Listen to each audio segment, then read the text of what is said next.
who's out there really championing, the constant knowledge of kind of Power Query and query folding. Chris Webb does a really good job, and then I would also say kind of Ben Gribaldo. He's been tackling a little bit too, but we were just like, well, let's just go for it, kind of on the full stream today. So at a base level, let's at least introduce kind of query folding, what it is, and then we're going to start diving into it just with some actual technical examples. So query folding, which is one of the most powerful capabilities of Power Query and the M language. So what is query folding? Just how would we kind of wrap it up? So query delegation, it pushes it down to the data source. So ideally, relational database system, so RDMS. OData has some query folding. If you're ever doing like dynamics, there will be some very light folding, but you can also feel slow, sluggish. It starts moving into the mashup engine, and then I'll just tell you, I'm utopian in my thought process around Power Query. I always say, why would I want to go learn every variation of SQL? So TSQL, PostgreSQL, ANSI. It's just like, I have no time to figure out every variation. I want to go learn Power Query. I want to learn the M language, and I just want that to do all of the native queries for me. So that is the query folding. Alex, I don't know how you feel. Yeah, I mean, I think I feel like query folding is what you need to get the most out of your data sources using Power Query. And I think of Power Query as being really, really good if you're doing lots of different projects. If you just work on one project year round, like I do, you're probably better off using your data source to just create exactly the data that you need. But if you're doing lots of projects, like, no tool is more versatile than Power Query. There's almost nothing you can't do in Power Query. I would agree. Some things you're going to have to wait a long time, and query folding is how you minimize that. So it's probably the most important advanced tool to have once you can look at a problem and think about what steps you're going to use. Yeah, a couple questions coming in the chat. Is there some documentation around it? Yes, they do have some initial and just light documentation, maybe around some of the source systems initially. Obviously, if there's like a custom connector that gets added into Power BI, I would rely on that vendor and any documentation that they may have. Yeah. So let's talk about kind of recommended practices that this is my mental checklist as I'm building out a query folding solution. I call it my upside down pyramid. Here at the very top, this is my data at its widest point. Everything that's out in that table, maybe out in the database. Really at the very beginning, I want to start doing my filters and my joins. So if I need to bring some joint data together, mashing tables together, that's fine to do so. I'm then going to start applying the filters as well. So I'm going to just making that a little bit more narrow. From there, I'm going to move into maybe some transformations. Maybe it's like adding a column, enriching that. And then at the very bottom, I'm doing column selection. Yeah. And everyone is always like, well, why don't you reduce the data, at the beginning and do all your column selections at the very top? I'll show that in kind of the examples. Then you can be like, oh, well, that's interesting. And then if you break the folding, that's fine. We want to make sure that when we do have to offload kind of the heavy lifting, it's at the lowest point. Yeah. Yeah. That's completely fine. Everything doesn't have to fold. But I would much rather you have a break here at the very bottom than here at the very top, because that's when you're going to be stuck in the mashup. You really want to have your filters full. That's the most important thing, because the Power Query's biggest weakness probably is its conservative approach to memory management. And so doing lots of data really starts to hit up against that design characteristic. One question that we have is what systems support query folding? How do you recognize a system that supports query folding? Might be an interesting formulation of that question. Yeah, we'll take a look at that at least within the native kind of Power Query experience. But if you want to know what folds, you need to go to the source systems activity log. the best, I think, in order for a source to support folding, the source needs to take a query language. So like a file is never going to support folding because there's no, like, the only query language is open the file. And then the next question is like, is this query language something that a developer would have spent their time implementing the translations between steps in that query language? So if it takes SQL queries, it's going to support query folding, or it can. If it has a proprietary language, maybe an API that the proprietary developers don't want to release, looking at you, SAP, it may or may not be something that the team wants to invest time in. A lot of good questions coming in here. And then as we're talking about SQL, I'm not a traditional database developer. I enjoyed my weekends and my nights. So how far did I go in my just general education? Select from where. If you can just figure those out at a just basic 100 level, you'll be off to the races with query folding. Obviously, group bys and joins, you can just dive in those a little bit. But if you can just get filtering down, everything else will benefit when it comes to query folding. Yeah. And then, I was just going to say, and to do query folding, you don't really need to know what queries you're generating, more that the query you're sending is generating. Yep. Once you start to get into the more advanced look at the logs, not the native query option, which we'll cover, you do want to be able to recognize the filter clauses and sort of parse out, hey, is that column that I filtered on mentioned in this query? And then Chris Wagner asks what about Delta Lake files?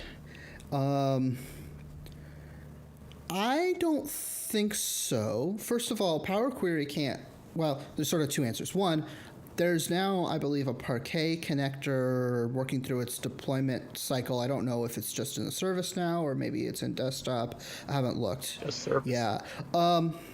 But that's not a Delta connector, and so it's not going to be aware of the Delta metadata to help it find the correct partitions. It'll still work. It's just you're not going to get quote-unquote folding due to the fanciness that Delta has.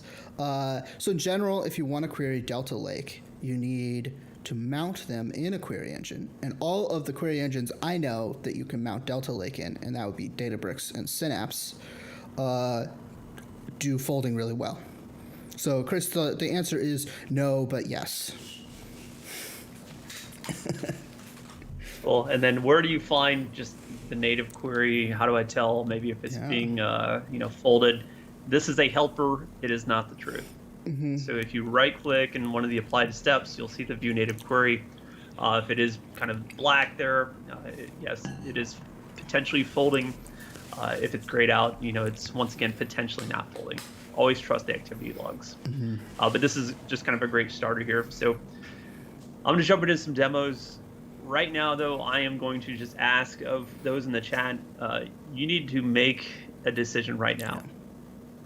Either you're going to write SQL, and you're just going to write it by hand, or you're going to leverage Power Query. And we'll talk about it afterwards. But if you write SQL and then you do transformations, all of that is in the mashup engine. So any type of benefits of leveraging the source system are gone. It's done. So right now, it's that hard look in the mirror. Am I going to use the graphical user interface of Power Query, or am I going to write SQL just by hand? Yeah. Or if you really want to do both, you can create views. We'll get there. But yeah. We'll get there. We'll get there. All right. So let's just dispel one of the kind of common myths here. So in Power Query, we're going to connect out to a SQL server. We're actually going to do direct query mode. And it seems like there was some confusion just around, query folding is probably only for, import, because you can't actually affect the direct query tables. You can't change those. That's not true. So here, localhost, we're going to connect that to direct query. And then we'll grab a table and we'll do some transformations against the direct query table. Yeah. And if you really want to know if your queries are going to fold, develop it in direct query mode, right? And then Yep. it won't let you develop non-foldable queries. All right, so we'll connect out to a table here. Hopefully by now you've enabled the formula bar within your Power Query environment. If not, just up in the View tab, formula bar, just for those who are kind of getting started. But we're with a direct query table now.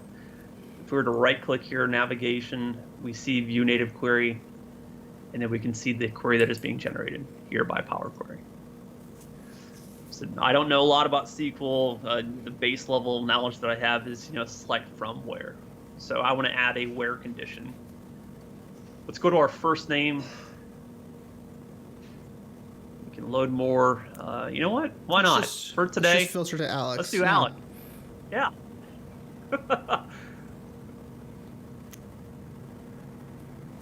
Cool. So now it's just a full-on Alex part here. So we applied a filter in direct query mode, View Native Query. Oh, look at that. Select from where. Let's maybe update this though. Let's maybe make the full name. So we'll do first name, middle name, and last name. I'll just select all three. Let's do kind of add column here at the very top. And we'll do merge columns. And we'll add a full name.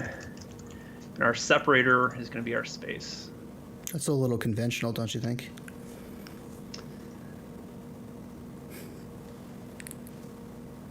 Look at that.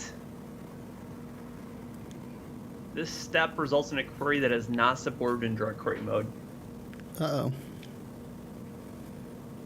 Does that mean that it can't be folded, or does that just mean that it can't do direct query? So at this point, unfortunately, it cannot be folded. Yeah.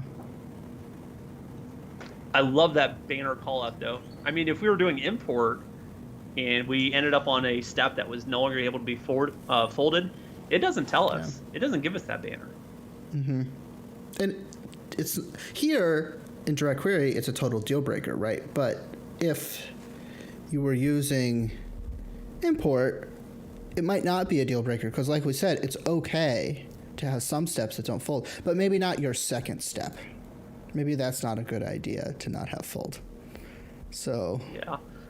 So let me try something though, because Power Query, the formula language here with text.combine, it's not able to be translated down to the native language of SQL Server. I'm actually going to delete it, and we're going to try it again. Just maybe in a more basic kind of a method here. So let's do full name once again. Our custom column formula. So I do feel good with first name. Concatenate it here. Oh man, this is some pretty advanced M scripting you're doing right now. I'm not sure. No.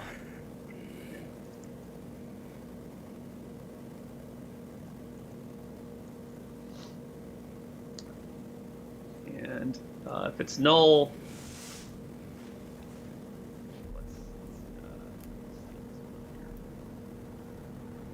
so if it's null, we're going to just add a space. Else, we're going to do space and middle name, right? I don't know why the Power Query lately just feels like it's been sluggish. And then we'll do an ampersand here of last name.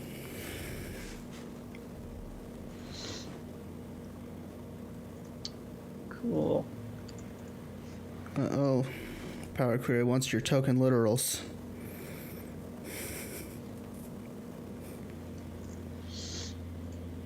So if it's null, we'll just add a space. Otherwise, we'll add a space, middle name, space, and last name. There we go. Cool. So steps like this are able to be folded. Unfortunately, just Power Query, once again, is just not able to be kind of recognized in this example. Let me do equals.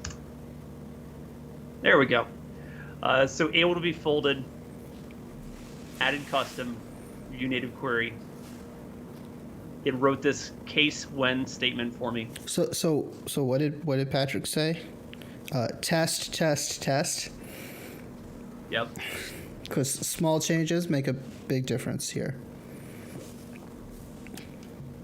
So in this example, a step that we thought was pretty innocent, just by selecting the columns, pressing add column, merging, adding a space, it resulted in text.combine, broke the folding. So what SQL query is generated now, Alex? Yeah. Let's jump back to this. The query, so it kind of gives us the subquery here at the very top, and then it adds in kind of this new condition here with our case when statement. Yeah, and that's actually another good point. Is query folding doesn't always generate the optimal SQL query. It generates a correct SQL query. And so, like, if you were writing this in SQL, the coalesce function was designed just like table.combine or column.combine to do exactly this without all the extra logic. But it doesn't automatically assume that you have those functions. No, you can't Alt-Enter. You can't edit this native SQL. Yep. We'll talk more about how you might be able to edit it later, or you could copy paste this and clean up some of the syntax. So Theo, we'll talk about that a little more in a minute. Yep. So just some of the basic steps here. Mm-hmm. If it folds, if it doesn't fold, maybe go back to just very simple logic. If this, then that. That's all we applied. Yeah. And then it was able to be folded. Oh, go ahead. Oh, I was just going to answer Alt-Enter's question, which is that no, the advanced editor only shows your IM. It doesn't show the native queries. Yep. Yeah. So let's do another one here. We're going to classify this now just as text. Cool. So it worked. Sometimes if you do a change type of a column, to classify what data type it should be, those things can also break the folds. Mm-hmm. So if that's the case, your added custom, an optional argument here at the very end, just adding the type of text, just declaring that metadata up front. These are little tricks, little things you can kind of pick up along the way. Mm-hmm. So we've filtered our table, we've added just some additional information, and then now we probably just want to start selecting kind of our columns. So let's go to choose columns. We'll select our person. We don't need some of these. We'll select their full name. Press OK. View native query. A little bit cleaner. Obviously here, more than fine though. So yes, direct query, you're able to edit the underlying native query, able to add filters, able to enrich it here, just with custom columns. Cool. So let me jump out of this, and we're going to talk about SQL Server once again. We're just going to connect in live.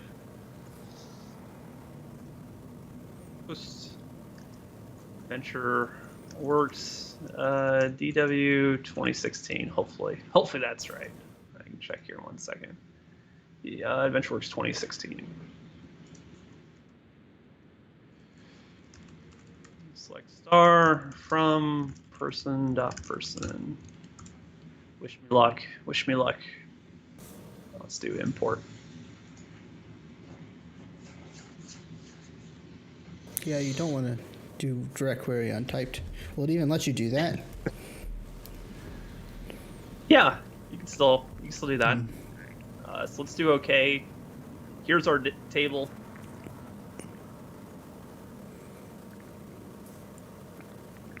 Cool.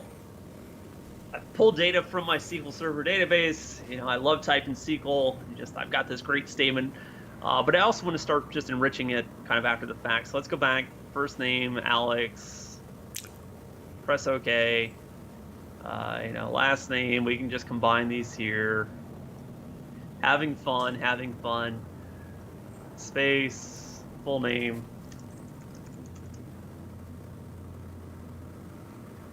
Select my columns. Let's do that again. Home, choose columns. Let's do our business entity, full name, person type. Why not? Whew. I love Power Query. Yeah. I'm having a blast, Alex. Yeah. I mean, that was all nice and fast, and AdventureWorks is a nice petite database, but But I mean that SQL statement, someone just like gave it to me and they said, no, just go use this. But it wasn't what I wanted. no. No, but writing case statements takes like minutes if you have to look up the syntax online. So what actually folded? Well, so what if you'd written a really complicated SQL statement? How would Power Query know what to rewrite? It wouldn't. Yeah.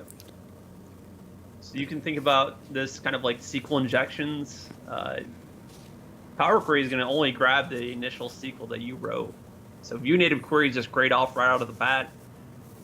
This is all it's allowed to execute. Yeah. It's never going to presume to write SQL that you give it. So this next step is all mashup engine. Step after that is all mashup engine. Step after that is all mashup engine. Yeah. So up front, you need to decide, am I going to write SQL or am I going to leverage query folding capabilities within Power Query? Let me take a look here at some of the comments.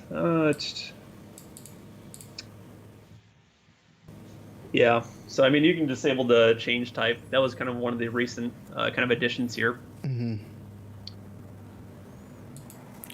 Once again, if you're writing SQL, just do it kind of on the database side, create a view, because views are able to be folded. Yeah, it wants to fold against a single object, or actually multiple objects, but objects, not code.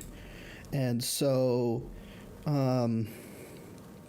if you can create views on your DB, and if you can't create views, I would say that you should talk to your DBA about that, because having a schema or database where you can just write views until the cows come home for Power BI development is really best practice.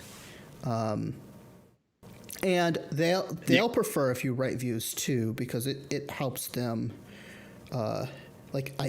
My understanding, which is not super good, but you'll get better query plans or more consistent query plans with you're using the same view over and over again instead of a bunch of dynamic stuff. Yeah. So what's a view versus a table when I'm connecting out to a database? A simple kind of two, blank tables right here is what it's showing versus a table where you can see the grid. Yeah. So if you recognize these icons, these are your views. Yeah. And at the database level, a view, so a table has physical storage behind it. And in most cases, a view does not. It's just a metadata entry that says run this script. And so the script might be select star from where.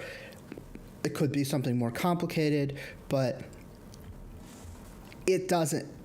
Whatever computations the view does gets executed when you execute it, as opposed to a table where there's no computation done when you call the table. All the data is stored directly.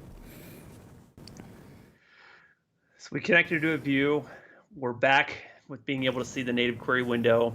If we apply some transformations, so I'll just right click here. We'll do cells, equals, filtered rows, native query. It updates here where phone type is equal to cell. So views are able to be folded. So there's that SQL underlying logic that we're storing at the database level. And yes, we can perform additional kind of folding operations, just leveraging Power Query. Yeah. There's some great questions here always coming in around kind of merging. I love talking about this because it's such an interesting kind of approach that the Power Query team took. So writing SQL, we'll just kind of hit home on this. If you're going to do handwritten SQL, you're on your own. You better do First it statement is all. all you get. Yeah. Yep. If you're going to do, SQL, then you want to do transformations on top of it with Power Query, store those in a view. Views are able to continue that query folding where possible. And then direct query, just to dispel the notion, yes, you can do transformations. Just look for that yellow bar, look at the actual activity logs if you do have to do transformations. Yeah. That said, if you're really going to use direct query, maybe you should get the data exactly how you want it in your database, because you're going to be paying a really big performance hit. And if Power Query, if you're also doing transformations on top of just fetching the data every single time, you're much more likely to have a bad time. I would agree. Yeah. All right. So let's kind of jump over here. Fact internet sales, why not? Let's do some joins. Yeah. So one question that came up before, and maybe this is something that we'll have a good demo of. What happens when you break folding? How far back does the folding get broken? And do we ever have, if we have a step that's not foldable followed by more steps that are, do we ever have look back?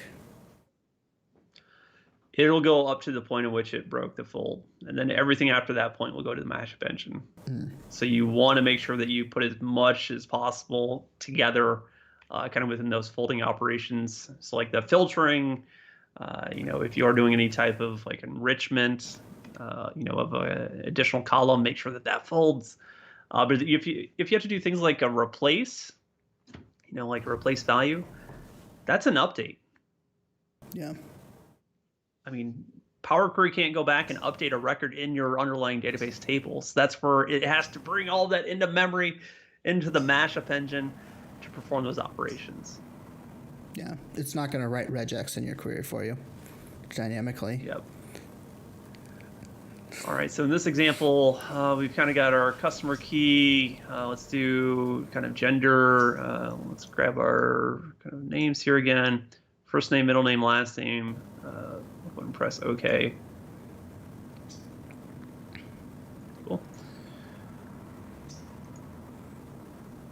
View native query. And these keys show up because this database has foreign key constraints that tell it what relationships there are. Yeah. So already built. Obviously, if you're trying to bring this in from kind of multiple tables now, let's maybe scale this back then. So I'll duplicate this. And then we were going to do the dim customer. Yeah, dim customer. Cool. We're going to go back up to our native.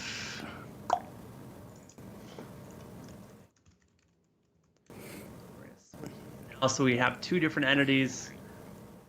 We're going to join these together now across the two.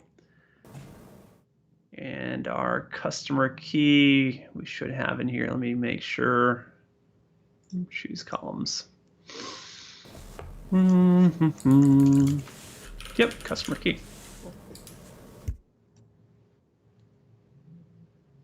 Let me check that one more time. Yep, customer key.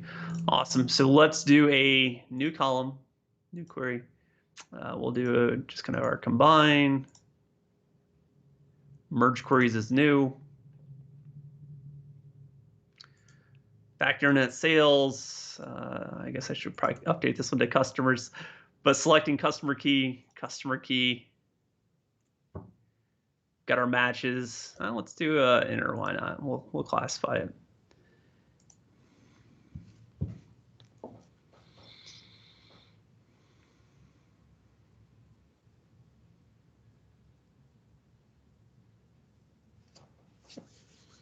I'm excited. I'm excited for the merging.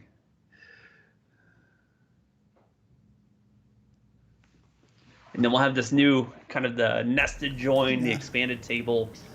So Donald asked the questions, can you merge columns on a view? And Power Query doesn't really know or care what type of object you're querying. The behavior you get in terms of dynamic code creation doesn't matter what you're querying, as long as it's, something that feels like a table. Like stored procedures don't really work the same way. In fact, I don't even know if they work at all.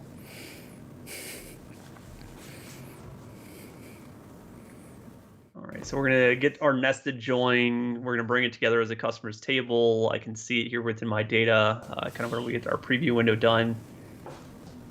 And then we'll look at the applied steps. The fact that it took so much, like this has taken the longest, is not a good sign. I know, right? Yeah. It's these little moments. So I don't see that it folds here with the native query. Mm-hmm. Go up to customers table and let's try maybe just bringing in kind of our title, birthday, why not, marital status. It's that slow, sluggish feeling again. I think it's just because you're running SQL Server on your laptop, and you need. But look at this. So it did fold. Yeah. But hold on. This step didn't fold. Is that just because you have table objects and SQL Server doesn't really know what table objects are? No, I mean, it was fine earlier. Yeah, that's true. So table.nested join, I'm just conceptualizing this in my head. So nested join attached a new table to my existing table.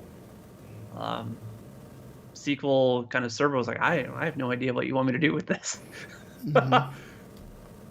Do native query, it's like, I don't know what to do, so I'm just going to ignore it. Our next step, we said, well, actually what I want you to do is join those tables and then actually expand those out. Mm-hmm. So view native query now says, all right, now I'm going to join them. I'm going to select these specific columns. I'm going to bring those together. We can see our inner join property down here. And then we can see kind of the subqueries as well. So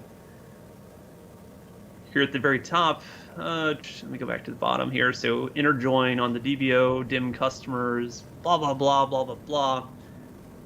I'm just not a fan of nested join. Yeah. It's way too confusing for me. But that's all we have. I mean, right up here in our merge queries, let me get rid of this dialog box.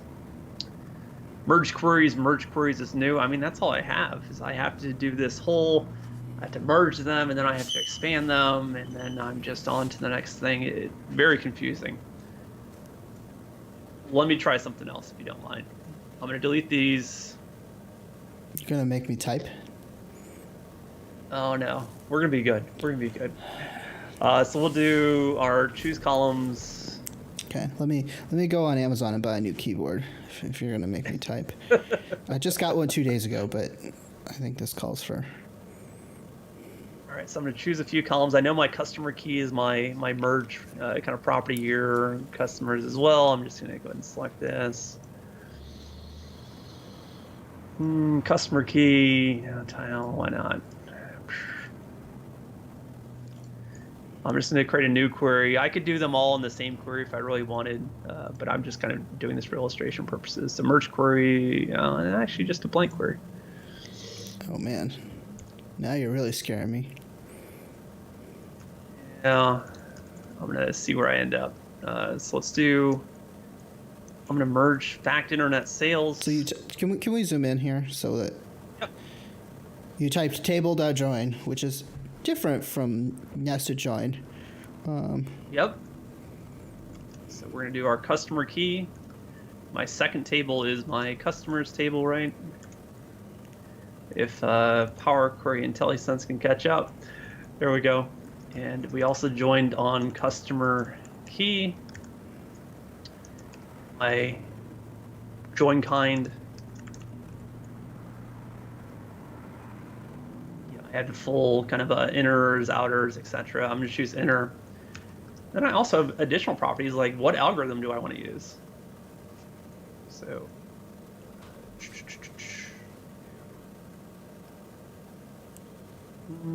Do I want to use left hash, left index, dynamic, sort merge? I have all these different capabilities then.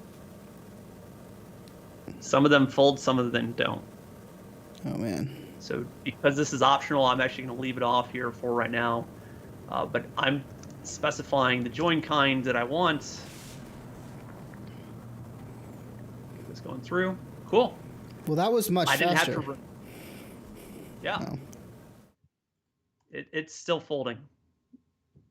Yeah. But remember one thing, the customer key, because it would then be duplicated because I had to join the tables, I don't have to remove it. That was a joined or kind of a similar property here now. So if you remember here, customers has the customer key, Fact Internet Sales has the customer key. I don't have to remove a duplicate column. It doesn't say customer key .1. It's all these little nuances. So why don't I have a table.join up here? Why do I have to merge, expand, and then remove columns and then get to what I want? Because that would require a more complicated UI, and they haven't done a UI for that. View native query. Once again, remember we're backfolding. Generating some ugly SQL though. Yeah. So table.join, I'm a huge fan. I'm a huge proponent of it. Once again, everything goes back to the logs. Go ahead, Alex.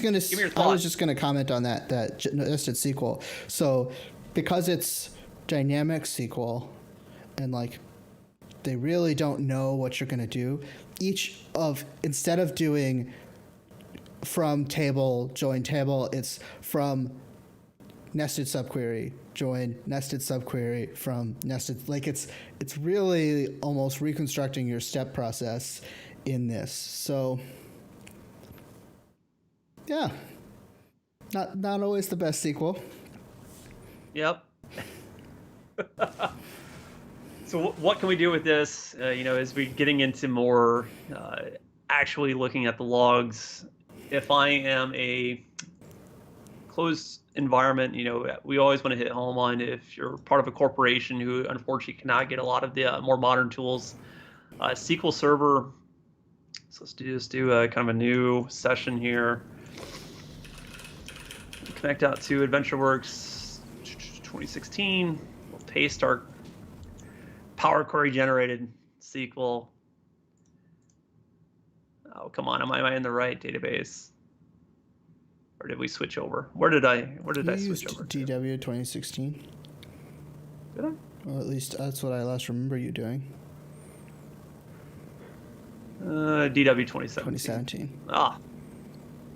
I knew I was jumping all over. There we go. So DW 2017, I can execute. I see my results that Power Query generated. Cool.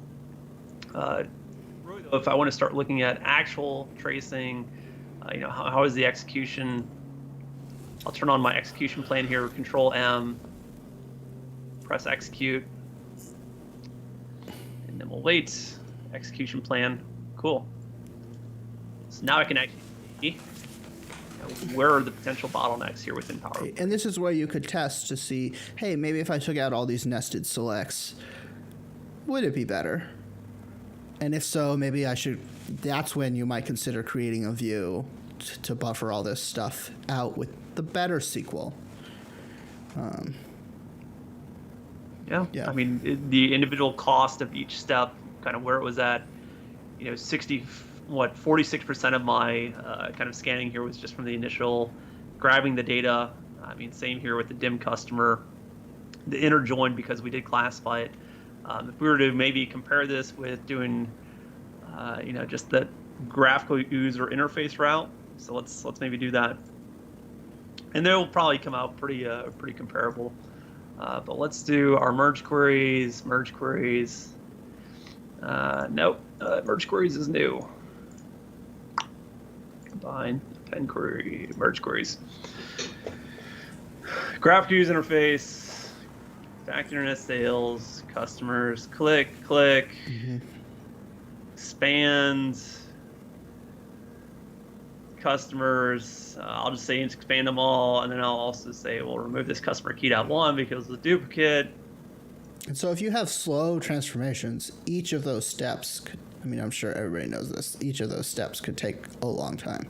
And this is the like real thing that makes query folding so great, is how quickly like Alex was able to make that query almost as fast as he was able to narrate what he was doing, which has rarely been my experience in non-foldable land. Well, let's take a look here. So graphical user interface down here at the bottom, kind of my table.join where we build it together kind of outside of the UI. Mm-hmm. Query cost 58% versus 42%. Yeah, if you scroll down even more, look at the different costs on the hash match. Like, yeah, this left outer join that it's doing because you weren't able to specify inner join is much less efficient. I love it. So SQL Server Management Studio, same capabilities here, kind of within Azure Data Studio. So I'm just connecting out to kind of my server. Let's maybe run one of these statements here if we don't mind. Copy and paste this. Run if I'm in the right database. Run. Results returned.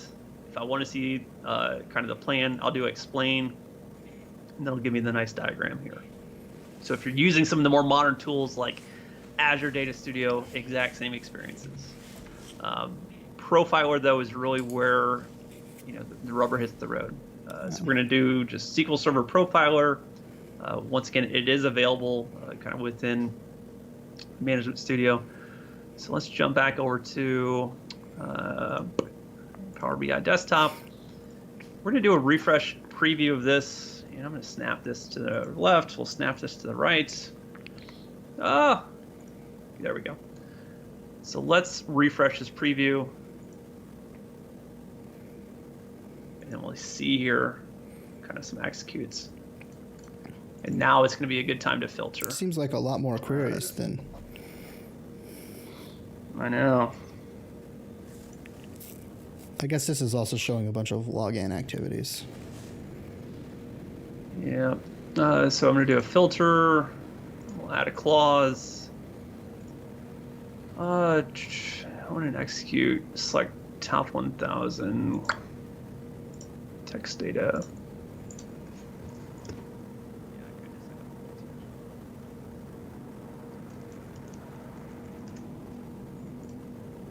I think you need to use an it contains, not an equals. Oh, there you go. Contains. Mashup engine activities. So if I was to kind of look here. Come on, text. There we go. So now I can see the query that was being executed. And so if you have partially foldable stuff, this is where it gets even more valuable to see exactly what got executed. And yeah.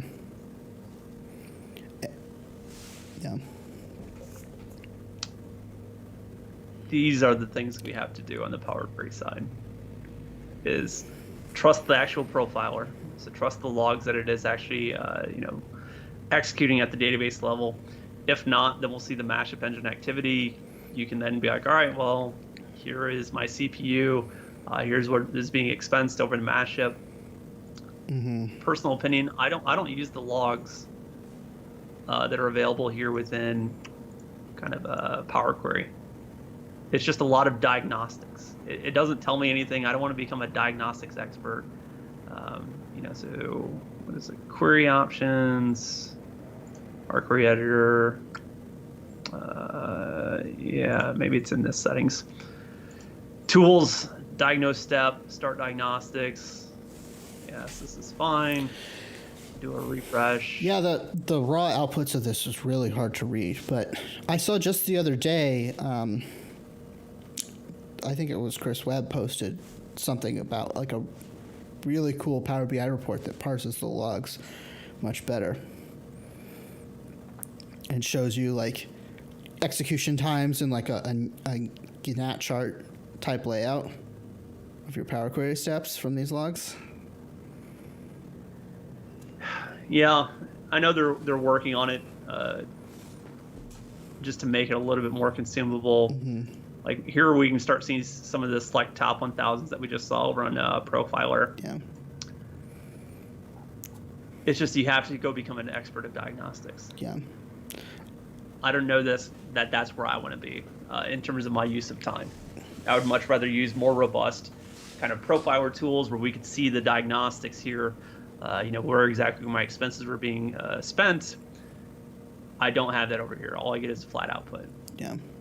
So that's where I hang my hat. I would much rather you just go use Profiler, go use those tools, kind of testing your Power Query folding. Plus, there are cases, in SQL Server I think it's pretty rare, but in my data source, Databricks, it's always, where view native query will be grayed out, but the query did fold. Yep. And so getting in the habit of looking on your data source, if you have those privileges, is a much better approach. And then also, the other thing about these diagnostics is you only have them if you turn them on. And especially if you're working on something that's slow, which if you're trying to troubleshoot this kind of stuff, it has to be because it's too slow. Otherwise, you'd be doing something more productive. Having the logs available, even when you didn't think you needed them, is really valuable. And so your data source is probably going to have those records available even if you didn't turn on the diagnostics. But here, if you realize you need diagnostics, you got to go turn them on and then parse them once you realize you need the data. I don't know anybody that just leaves them on 24/7. I don't even think it's really designed to do that. No, not at all. Yeah. I know that that's something they're bringing up in the data flows too, kind of diagnostics, and I think a little bit more detection as well in terms of like query folding that's potentially breaking. Yeah. So, we're seeing it across the board, kind of in all the different Power Query products, but same behavior kind of with Snowflake. Yeah, a lot of great questions kind of coming in here. Alex, what are you thinking in terms of query folding? So I think query folding is essential. Our model that we have, we didn't have any M transformations. All we had was incremental refresh, which I guess is an M transformation. It's just a filter. And we switched from a foldable source to a non-foldable source. And our refresh times went from like 5 hours down to 2. Just from having query folding work. And what way we did that was we actually did implement dual mode tables, except for the incremental refresh tables, which can't be in dual mode, because that's not supported, which was interesting. But yeah, it's an interesting topic, and this is where if we were to kind of go back to the top of the hour, you need to decide very early on. Do you want to become an expert in kind of query folding, all these different things, or do you just want to write it by hand? Yeah. So if that's the case, kind of coming back to, I'll do it one more time here. If you were to do incremental refresh, and this is just top of mind for me, you can still do it kind of here with the SQL statements. So let's pick one, select star from, and you can tell how lazy I'm being. Let's do a table, fact internet sales. There we go. You can just embed your parameter right in your native query. Yep. Yeah. So you need to do it through the M. It's a little bit of updating, and that's where people are like, if it doesn't fold, I can't do incremental refresh. That's not true. So dbo.fact sales. I don't know why I'm yelling. Let's make sure this works.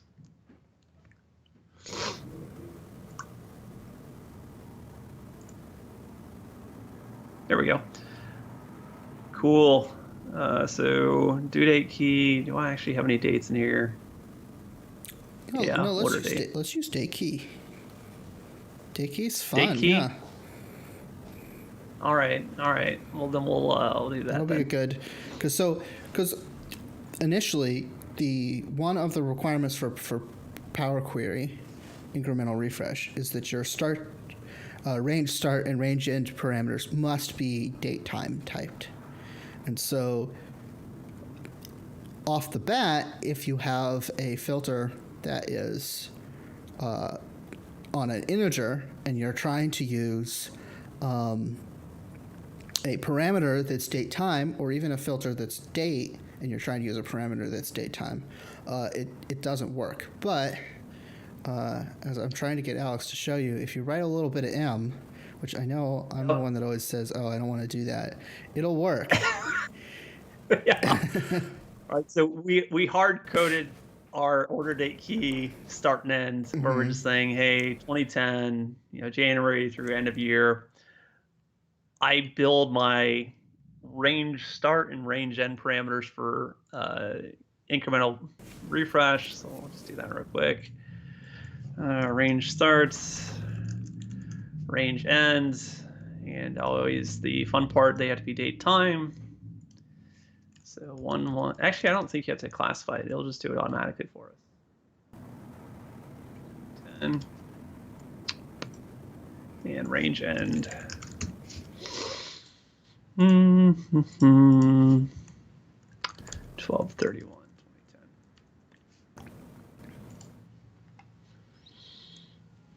Cool. Yep. Back to fact internet sales. Query number 2. We need to update the actual M now. So what can we do?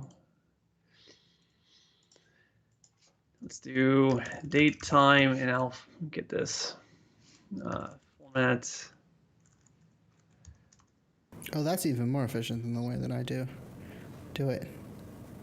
See, I learned something. Yep.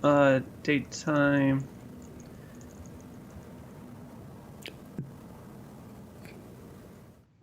Are you sure it's not like integer from date time? Now, let me check. We'll see if it's number dot, because I just did this the other day.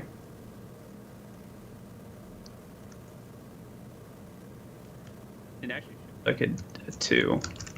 Yeah, date time 2. That probably makes more sense. Oh, man, I don't know why. I feel like I can't even develop in Power Query anymore. Theo, our date formats are challenging, but we'll worry about date times once we work on our system of measures. Yeah. Oh, man, gosh, this is slow and sluggish. All right, and then my format here, I'm going to do 4 Ys, 2 Ms, 2 Ds. Oh, I can't even bear it anymore. You need a new laptop? Is that what you're saying? Oh. Yeah.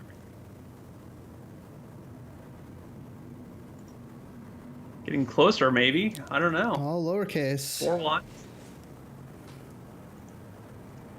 Yeah, see if it'll go through. There's 1. All right, so maybe they want uppercase.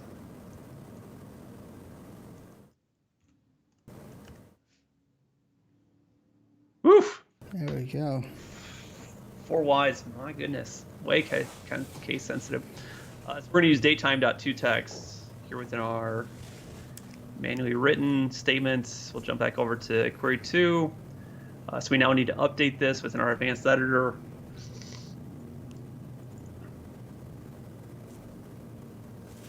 You have a scroll wheel on this. All right, so right here, concatenate date time.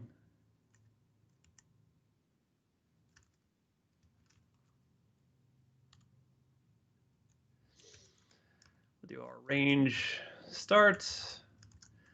Do our 4 Ys, lowercase, mmdd. And we need to concatenate text once again.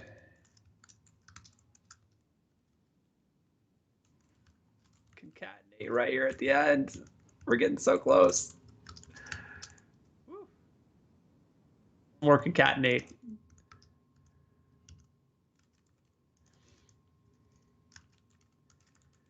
This is where I think that things are just a bit out of control. Alex, just be glad you're only writing dynamic SQL and not writing dynamic MDX. I've got some coworkers that do that, and yeah, good for them. We need to put our last. Actually, we need to have one more. There we go.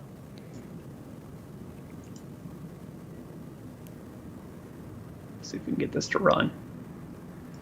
Edit permissions.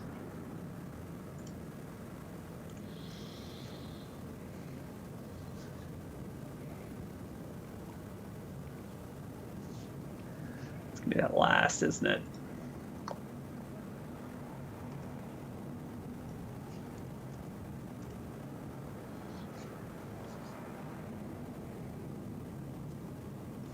How many quotes does it take to escape a single double quote? I know. Whew. All right, so we wrote SQL by hand. We had to inject our incremental refresh. So then tomorrow when it gets updated, range start may change to 1-2, 1-3, 1-4. This one step will fold back to the native source. Yeah. Everything else afterwards doesn't. Yeah.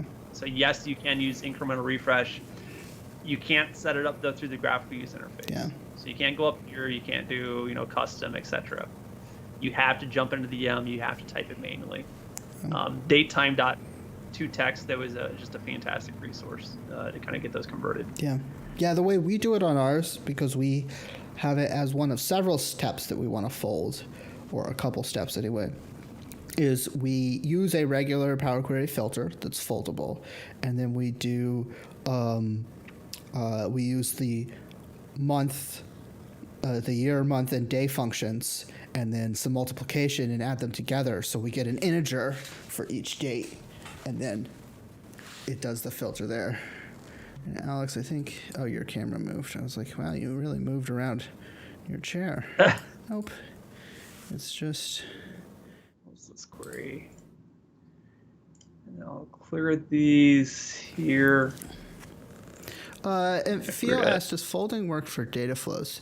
The answer is sort of maybe sometimes, and also it's not something you want to count on. So, one, if you have the enhanced compute engine on, data flows can fold when you do a computed query from one data flow to another. But when you try to query data flows from desktop, it's not going to fold. The first step will fold if you have enhanced metadata format. Everything else afterwards so the first does step not. Yeah, and you may sometimes get partition elimination. So in the back end, the CSVs, the data flows are stored in are in a series of partitioned text files, and sometimes, in the right circumstances, under a full moon, you can get partition elimination, but I wouldn't count on it, where it'll only download the text files that it needs if they happen to be partitioned on the dimension that you filtered on. But yeah, wouldn't count on it. That's what we were doing when we were getting 5-hour refreshes, and then we switched over to going against Databricks, and we got way faster refreshes. Okay, well, we've been going for an hour now, plus our 10-minute tech celebration at the beginning. So, any more questions before we wrap up? No, I mean, a lot to think about here. And then just kind of displaying here, handwritten SQL, we injected our incremental refresh at the database. We went to the logs. We said, hey, did you actually fold or not? Because Power Query did not tell us that we did. Yeah. So if I was to right-click this source, view native query, it's a liar. Check the actual logs. Mm-hmm.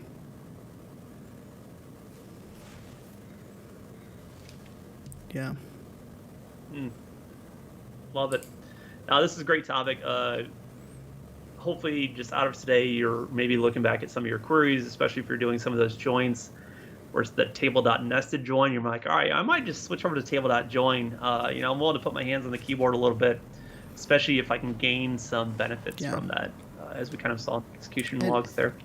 But really awesome topic. And you can gain so much if you're spending a lot of time waiting on Power Query. And when I used to build a lot of reports, that was what I spent most of my time doing. This can make such a big difference for you. Yeah. I've taken 2-hour refreshes down to 20 minutes, 2 hours down to 2 minutes, just based on simple steps that did or did not fold. And then going through those, removing them or updating them by just reordering if they got transferred to the mashup engine just way too early. So it is an area I want you to invest time in, especially if you just feel that slow, sluggish chugging along feeling in Power Query, kind of within that preview window. Yeah. Okay, well, thank you, everybody. This is the end of the official broadcast. I think Alex is going to go take care of some business. I'm going to get a quick drink of water, and then we're going to talk about... I'm going to stream me working on some... let me switch over to my video. I'm going to stream me working on using calculation groups to centralize aggregation logic.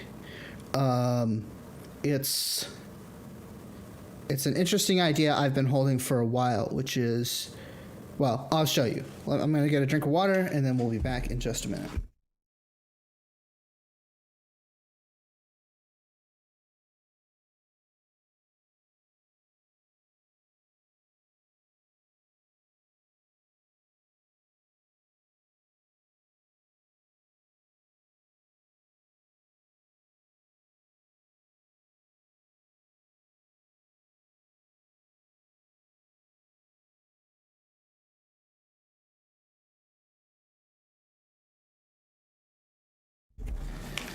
Okay, well, let's start looking at some things here. Let me get up some programs we need, and then we'll talk about what we're doing. Yeah, Chris, I'm going to stream and do some advanced aggregations calculation group stuff. So if that sounds interesting to you, and seems like it would, you might want to stick around. Yeah, Greg, I don't do coffee at all. I do water and alcohol, and sometimes fruit juice. Donald, it's a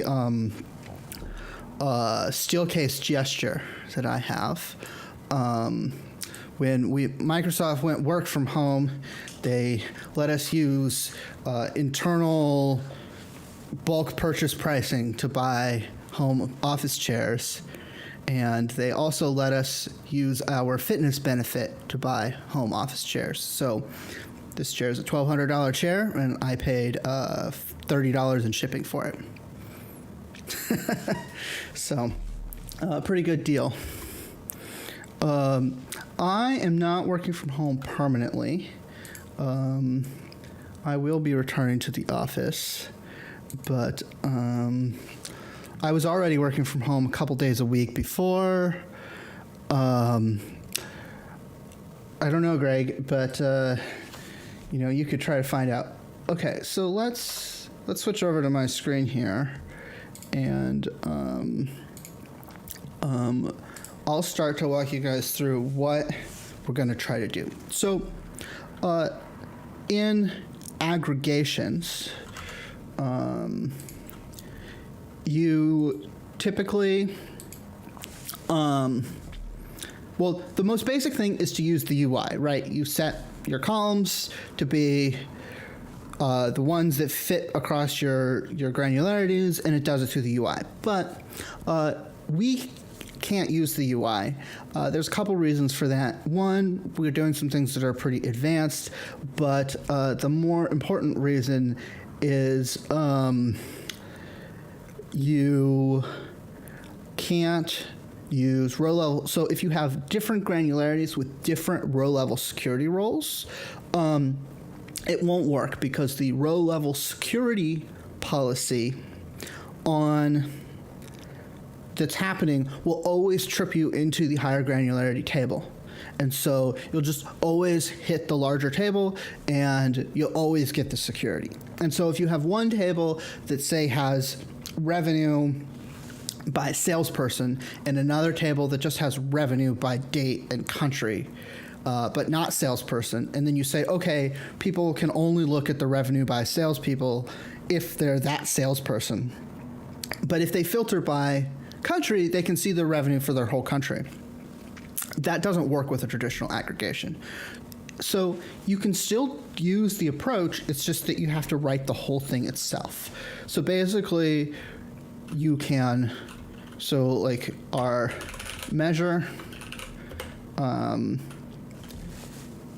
is, if our measure would equal something like switch, and we'd have some var logic that would equal foo, and then we'd have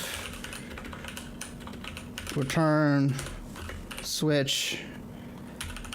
If foo, then if foo gives us ag1,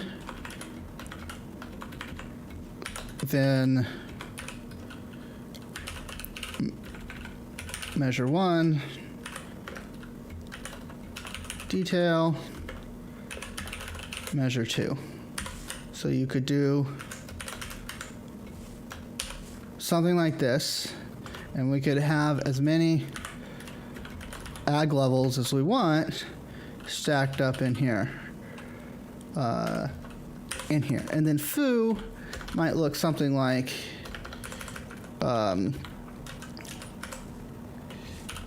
if is filtered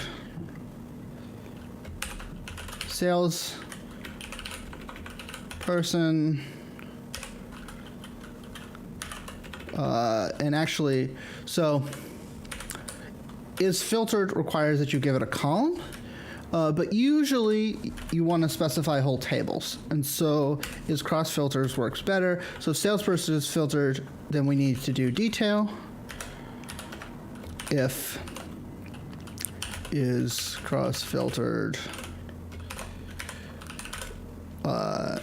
management, in this example, then we'll do ag2, otherwise ag1. And so now what's happening in this logic is, depending on what we've done with our filter states, then we're going to hit here, and then this is the whole thing closed off. Yeah, we can zoom in. Is that better, guys?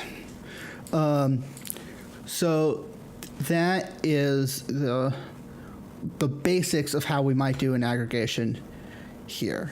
And this works great, but now I've got a model with a lot of measures. So I've got revenue, sales, and then my data is search data.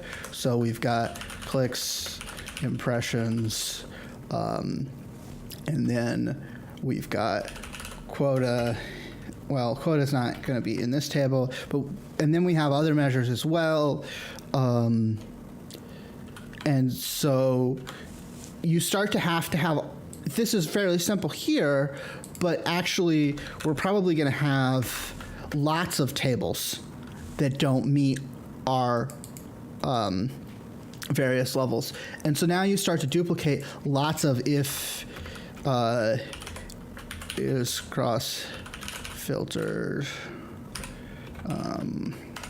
1, and you start with having a lot of these statements here.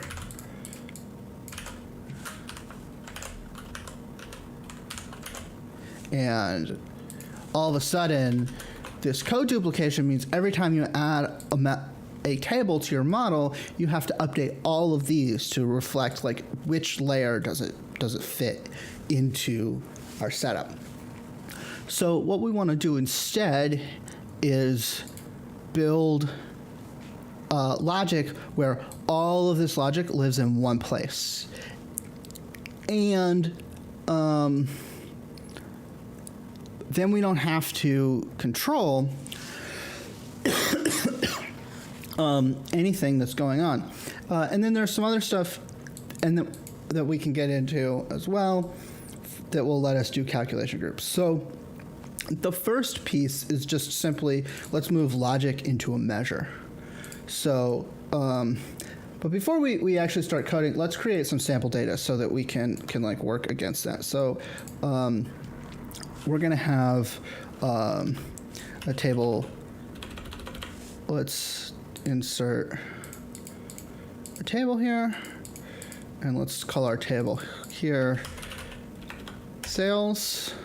So we've got date, we've got customer, we've got store, and we've got salesperson, and then we've got revenue, profit,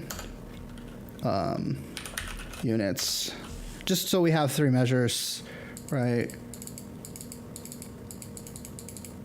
Okay, and then let's do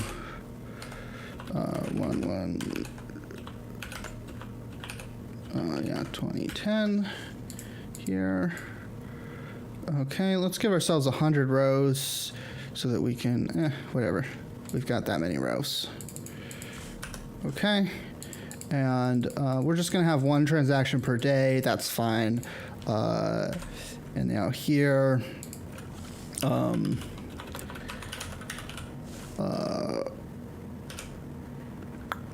so let's get a random between 1 and 100. Great. And let's do equals random between 1 and 10. Okay. And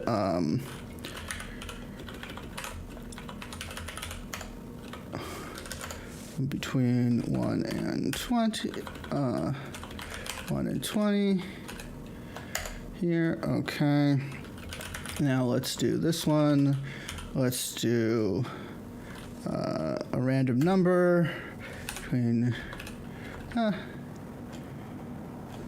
yeah, let's just keep this as an integer for now. So let's do between 1 and 10,000. And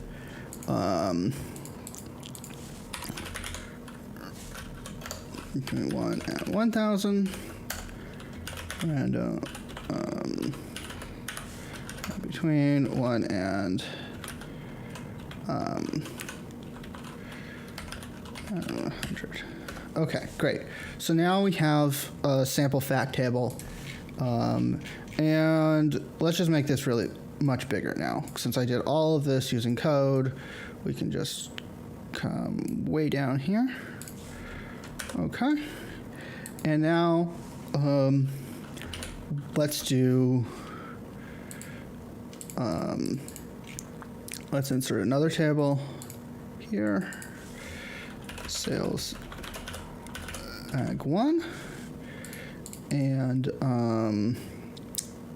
nope, let's not do it that way. Let's just make our dimension tables. So equal, this is going to be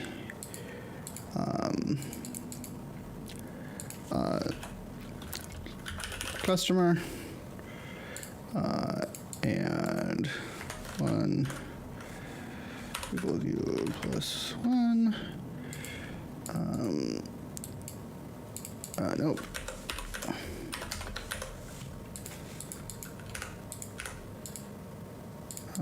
Somehow I got the total row. That's not what I wanted.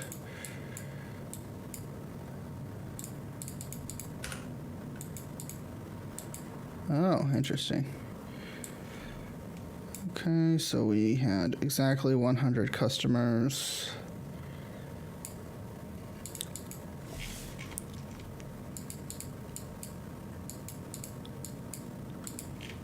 So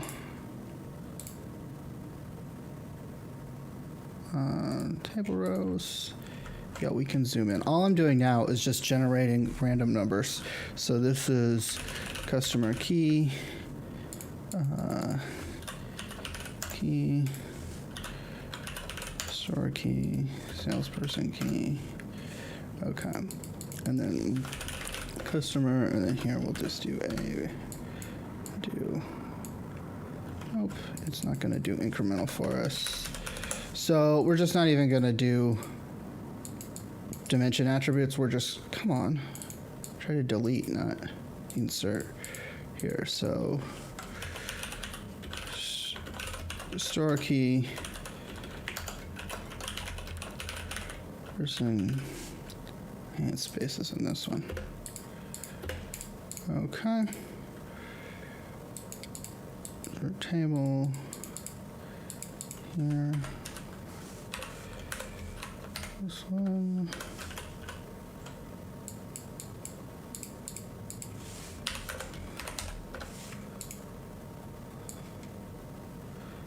For store, I think we said 10 stores and 20 salespeople.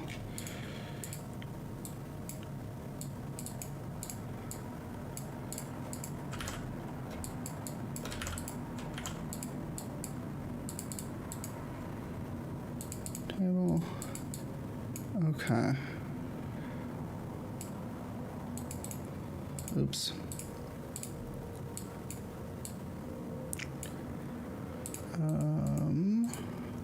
Keep making this mistake.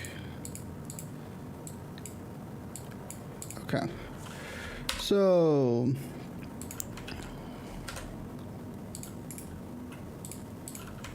now we can save. Ugh. I hate the new dialogues. I'm usually all on sample data. Okay. So now we can bring up and build our data model out of our sample data.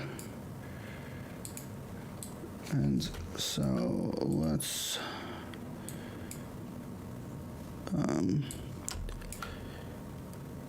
new source, Excel, desktop sample data, close, open, and forgot to name those other tables, but should work out okay.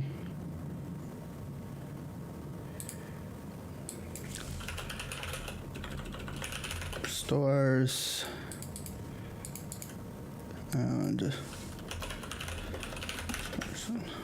Okay.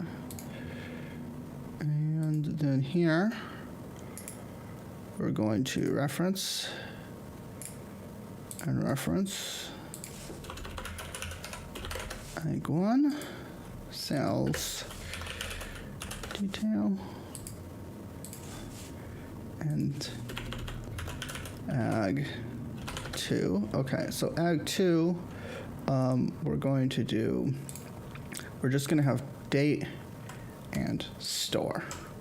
So we're going to do a group by date and store, and then we're going to have the sum of revenue, the sum of profit, and the sum of units. Okay. Now that's units. Okay. And here, actually the easiest thing to do is going to be to delete this, duplicate this. And now we can come in here and we can add, this one is going to have customer as well, but still not salesperson, because salesperson is going to be the one that we have our RLS on, right? Okay, so, and then these are integers, so let's just convert them, whatever, it doesn't matter. It does matter that we have the same units. Yeah, I mean, maybe it matters. Whole number.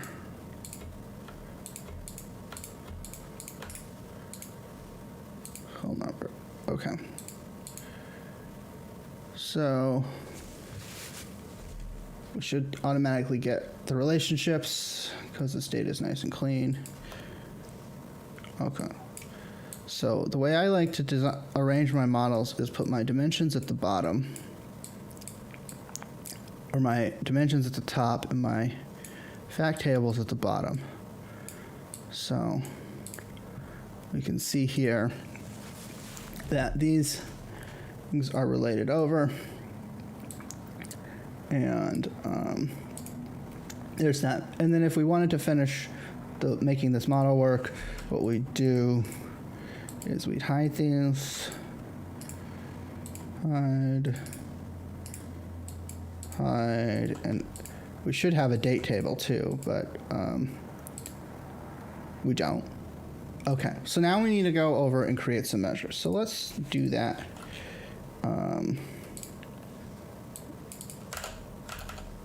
Let's go into Tabular Editor. Okay, and let's make a new table, measures. And let's spell measures correctly.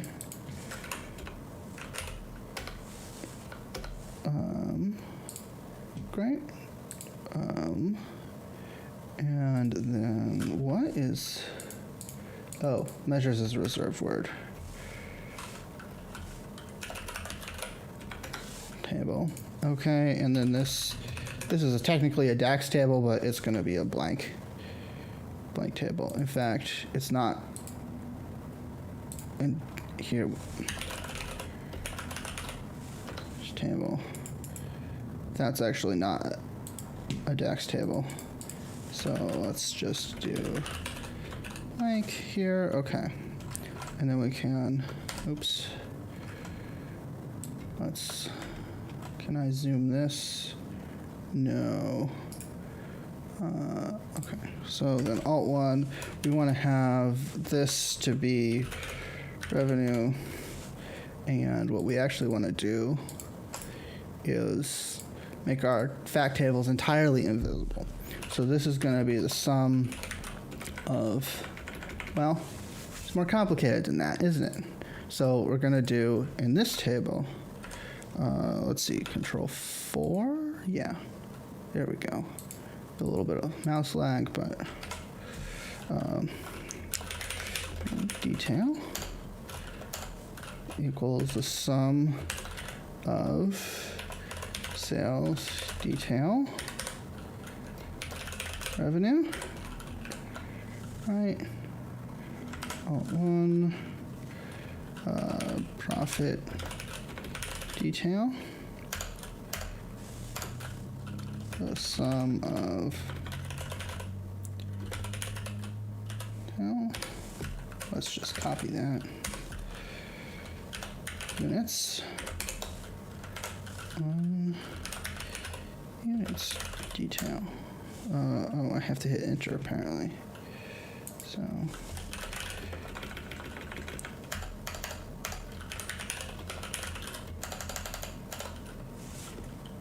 Shift tab doesn't get you out of that. Units. Okay.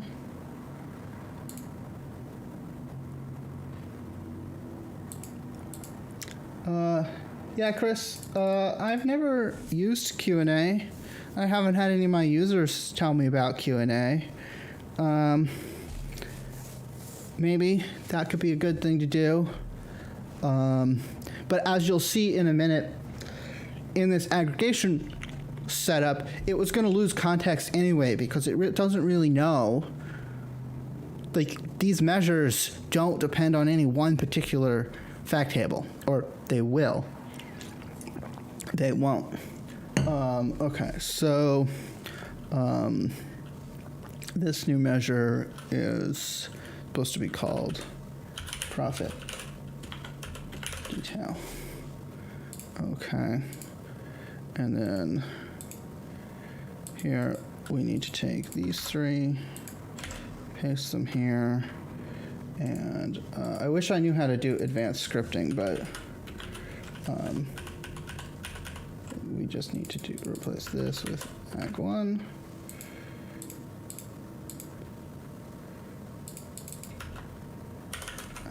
Ag1.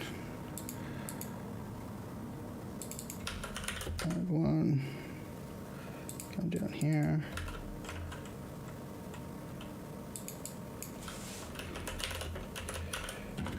Ag1.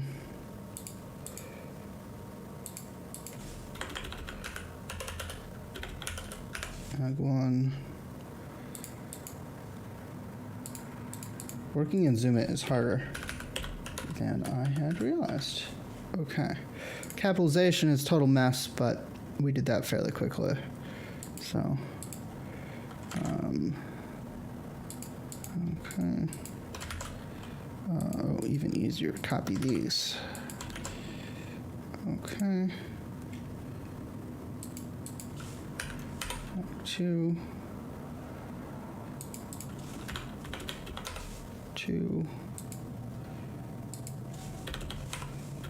2.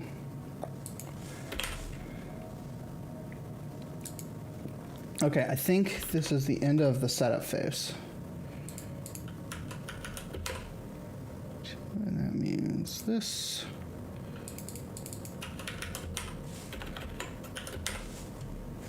Great, okay. And let's save this back to our model. And see what we got. Okay, so the measures table is an error because I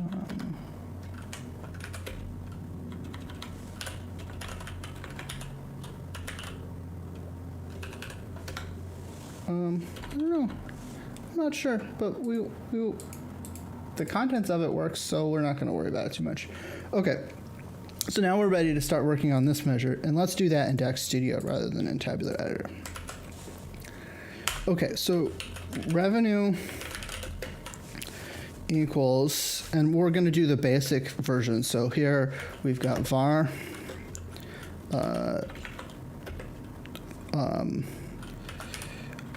so our level 1 is salesperson filtered. Our level 2 is customers filtered.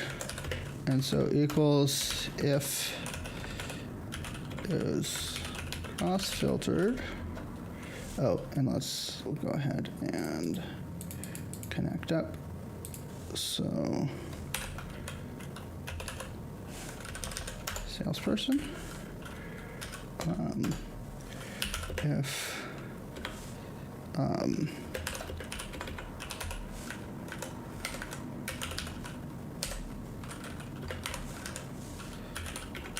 cross filter equals customer, and then actually we don't even need the ifs because these return true and false. So now we can do return, and we can come down here and say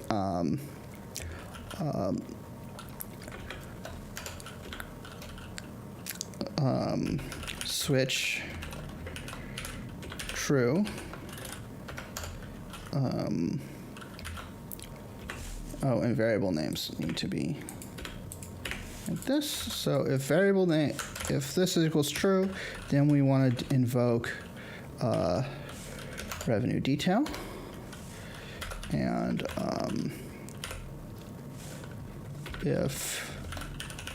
and Dex Studio doesn't do IntelliSense for variable names, even though desktop does.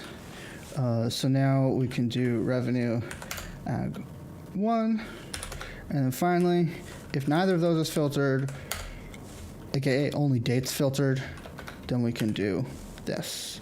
And so now we've got our measure here. And now we just need to repeat this measure for each of those. But that's not actually how I want this to work. So let's come up with a way to move this logic out. So the most basic thing is to move this to a measure.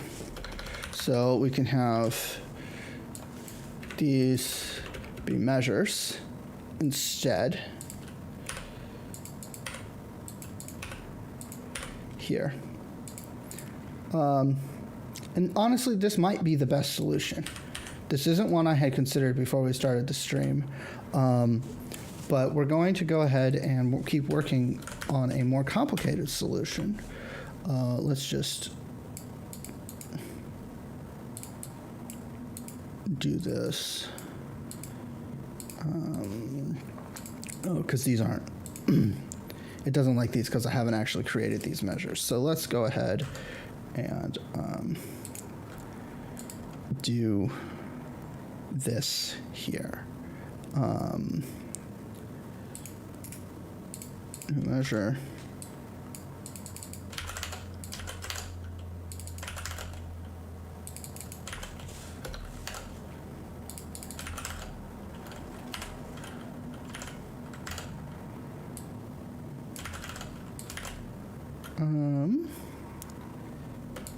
Apparently you have to hit enter for it to take. Okay, so now if I save this back to my measure here and try to format this, refresh for metadata.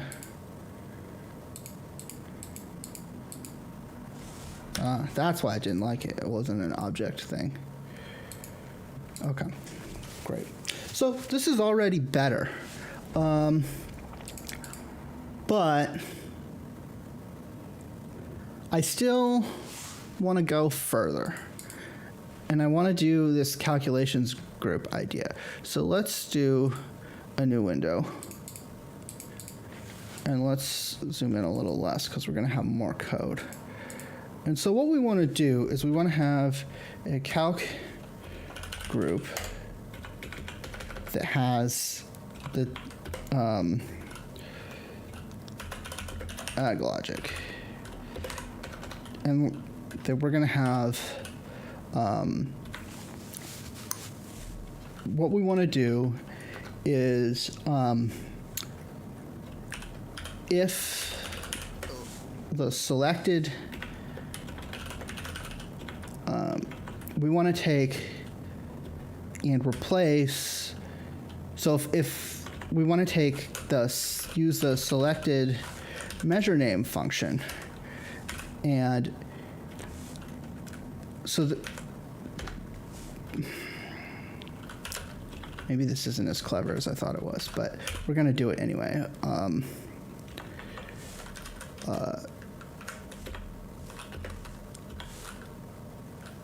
So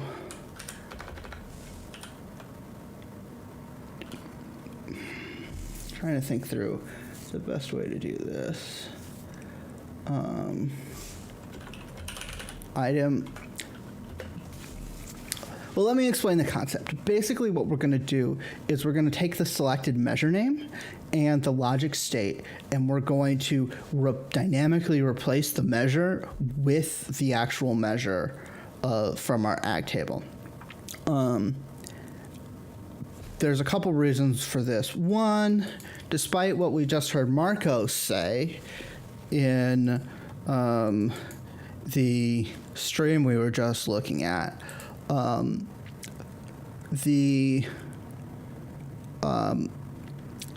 there are times when calculation groups are faster than switch. And the other thing is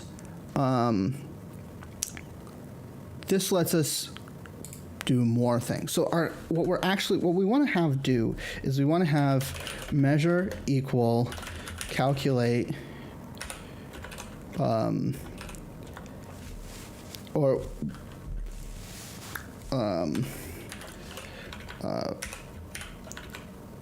base measure, comma,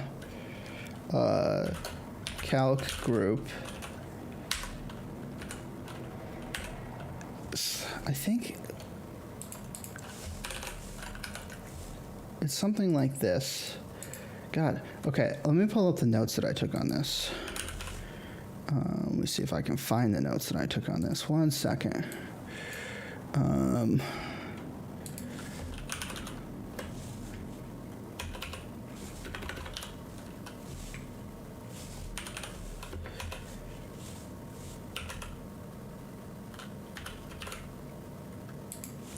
Okay.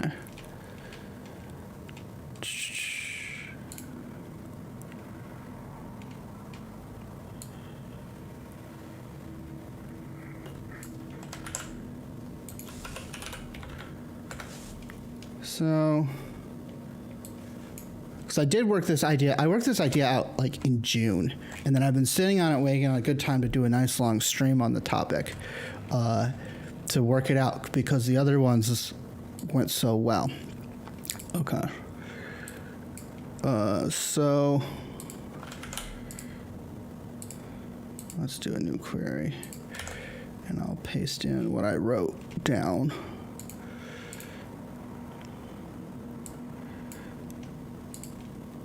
Okay, so let me explain what I wrote here. So we have our measure, that's our final measure.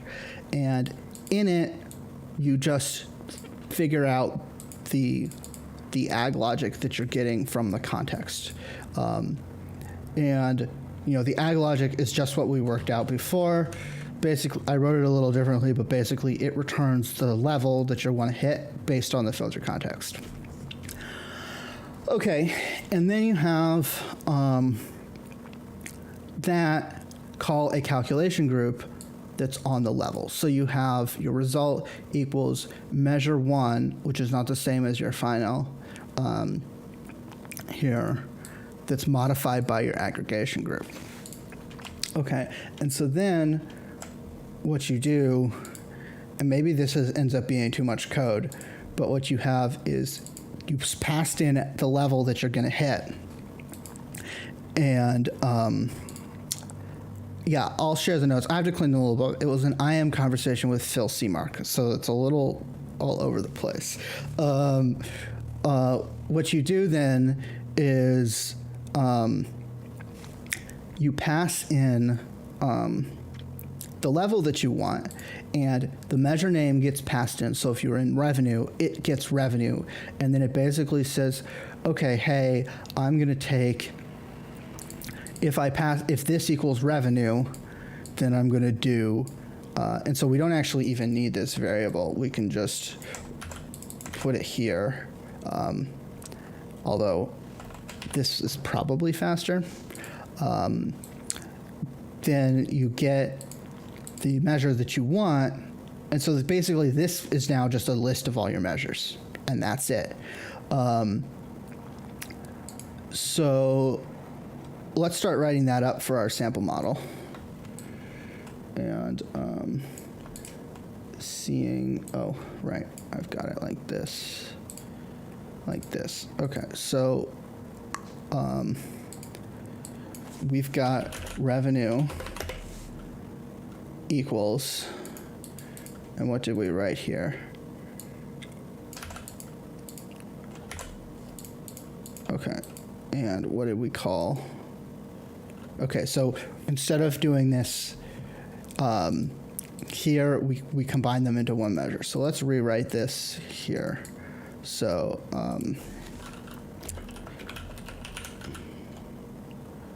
switch true, comma, let's see. And then here we want to do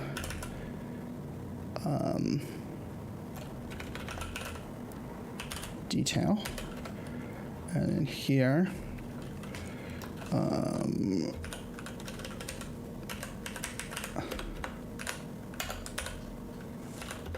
do ag 1.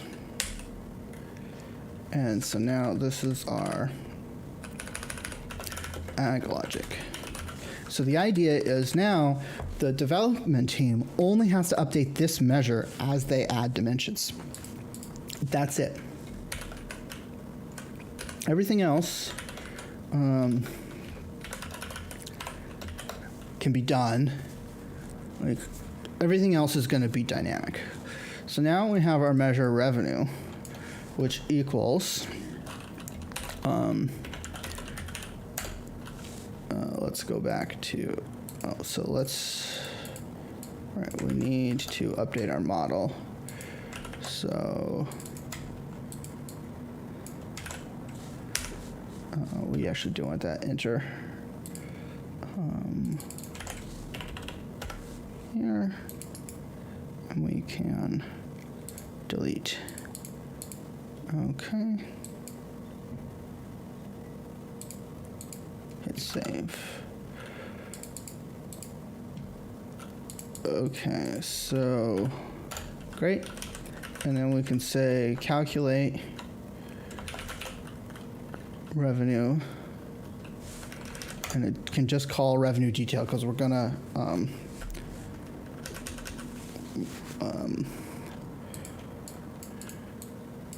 we can do revenue base just to simplify things.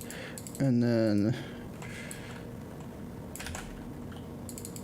I don't know if this might be clearer to do. We don't actually need the test formatting now. So I just hit format, and I probably would prefer formatting it this way, but okay. So now we need to create our calc group aggregation. So calc group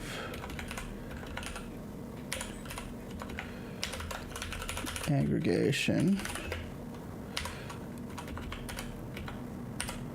equals,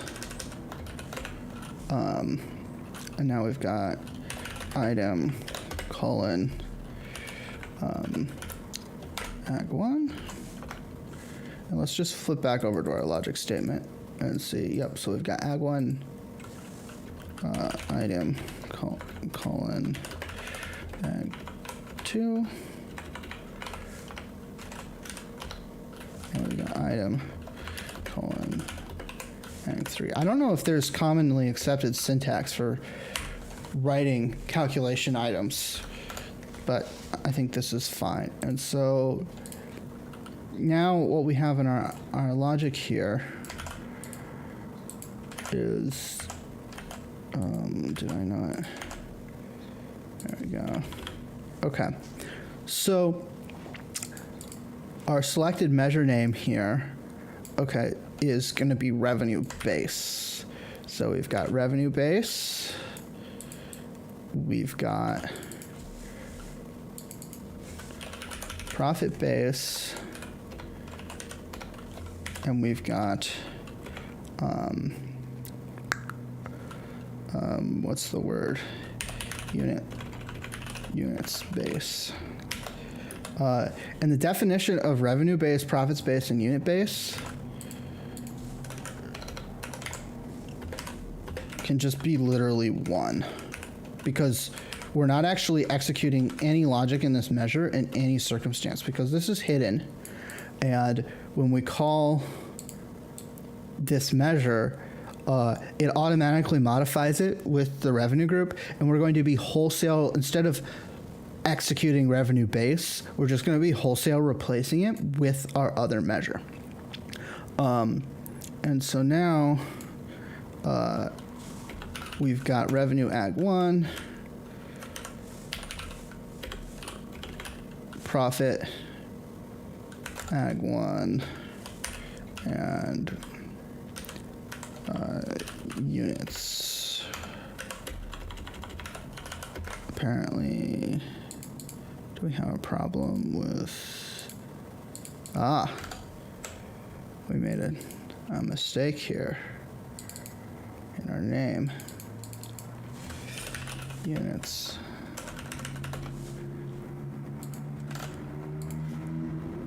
Refresh metadata. Okay, and then if for some reason we're returning some other condition, we'll just return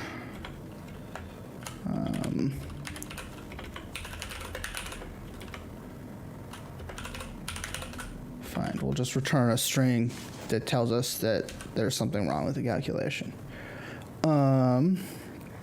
So that is item 1. And we can probably simplify this now. Here. because there's nothing actually to test. So, yeah, we can go ahead and format this. And now our subsequent calculation items, this is detail.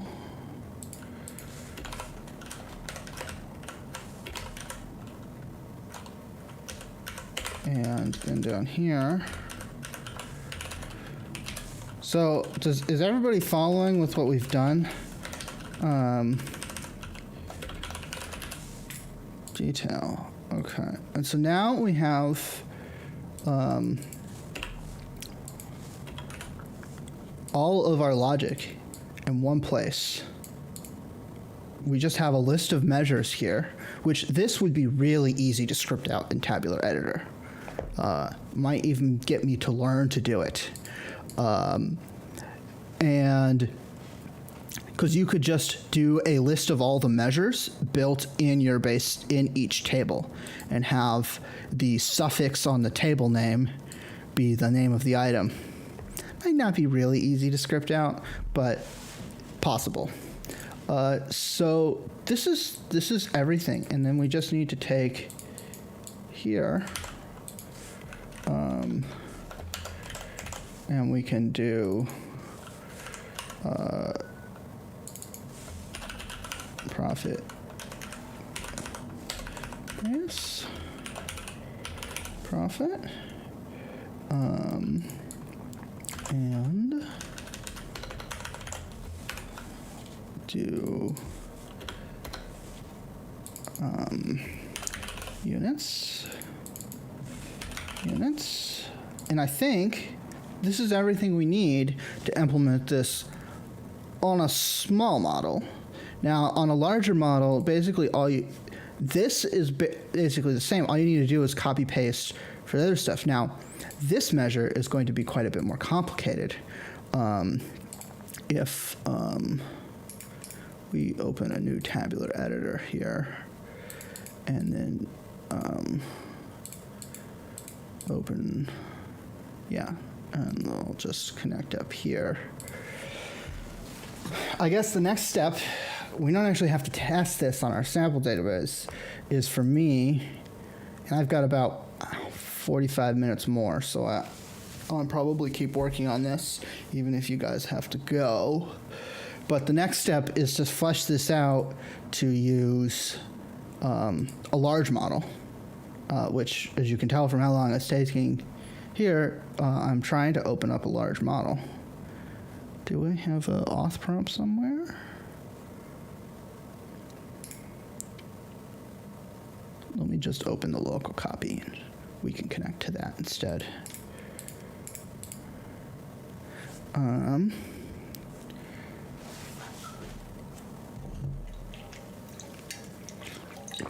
Yeah, okay. Let's close this. Cancel. Okay, so some of you may have seen this before, but what we're trying to do now is scale up this logic to this model. And so let's just open Tabular Editor, where I know I'm not going to expose any data, rather than. So we've got our measure build revenue, and this is the logic that we need to re-centralize. And we have revenue, clicks, impressions. Like, the logic is replicated. Now, some of these measures we don't have in as many ag levels, which is something that we'll have to think about handling. But then this model gets even more complicated, and I think we can extend this. If we drill into our detail table, you'll see that, and as those of you that have done my hackathons before have probably seen this before, we have additional logic which sets relationship paths based on another filter. And I'd like to similarly centralize this user relationship stuff off of the various measures. I'm not sure if that's going to work because some of these are dependent upon the table, but it might. We'll see. We'll see. We probably won't get to that today. That's probably something that I'll have to actually do during work. But no, don't want to look at that page at all. You guys cannot see that. Let us open up a new Deck Studio window and connect to a larger model. And let's take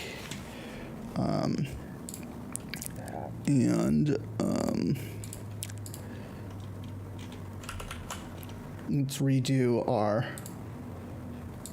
So this is the current revenue measure, and what we want to do is we want to rewrite ag logic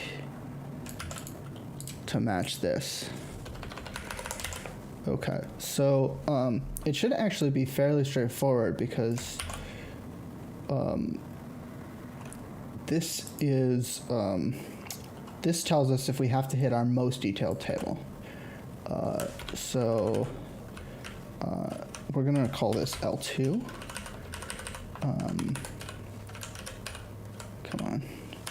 And then our next one is going to be called L1. Let me just switch around things.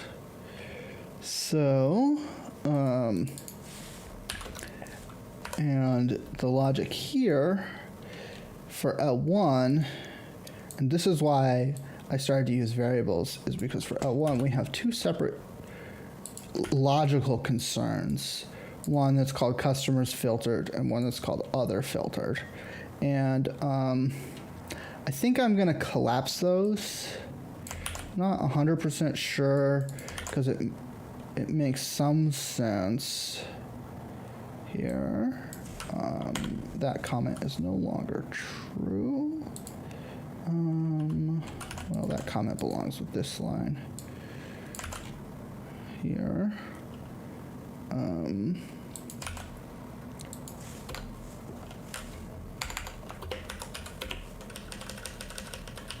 Okay.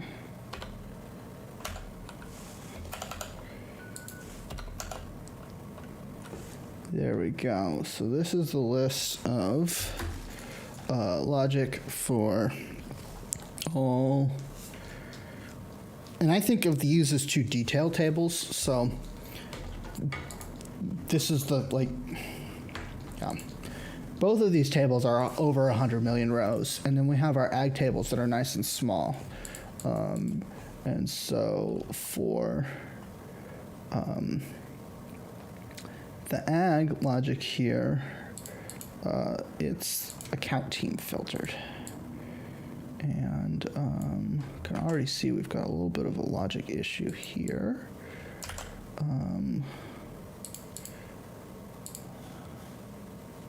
Let's take a look at the model and see what we have going on with vertical.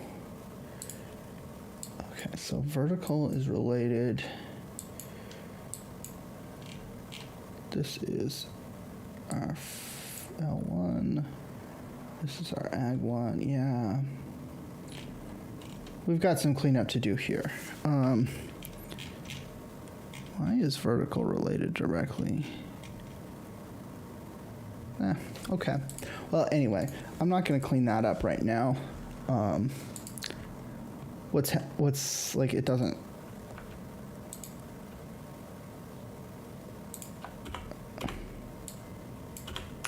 This is the logic that we actually have here. And then if none of these are true, then we hit ag 2.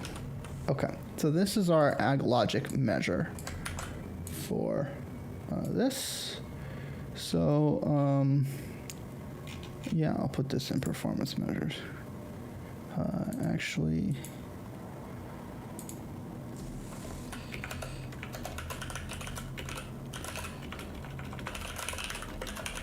logic, we'll put it in here. And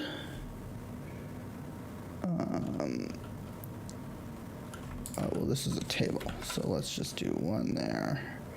And then... And... Here. Delete. I don't want that. This is invisible. Okay, so that is the ag logic that we have. Okay, so now we want to take and add this to the mix. So let's go ahead and create yeah. So what we need to do is get our list of measures here. So I'll just put this where I can see it. We've got build revenue. And spelling is important here. We've got clicks, impressions. Okay, we've got spend, invalid clicks. We've got invalid impressions. And there's actually a couple more measures that need to be implemented, but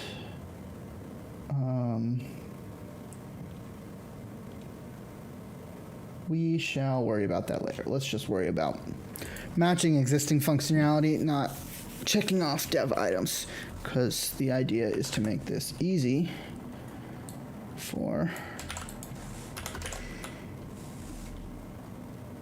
the dev team now to be consistent. Spend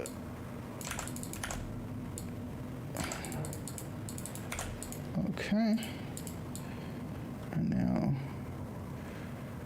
we can do this.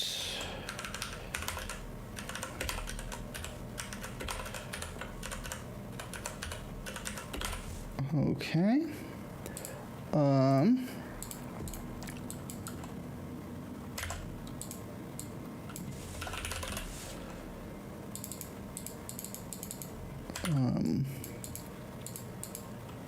And these measure names, now we need, well, we haven't been as consistent in this. Okay, so now this is going to be L2. No, Ag1, Ag2, L1. So the reason we have the name L1 and L2 is L1 is a particular security level that our compliance process does. And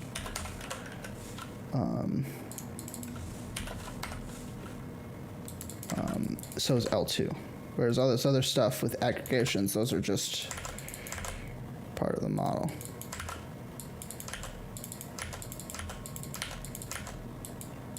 Okay. So now we have the calc group ready to go.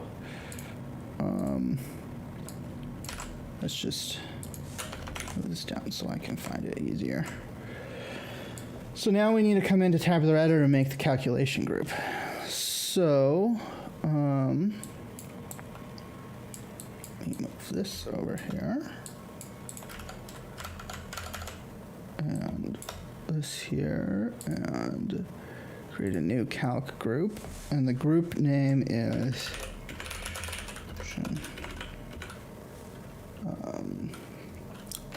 here. Okay.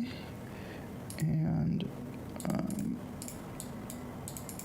new calc item.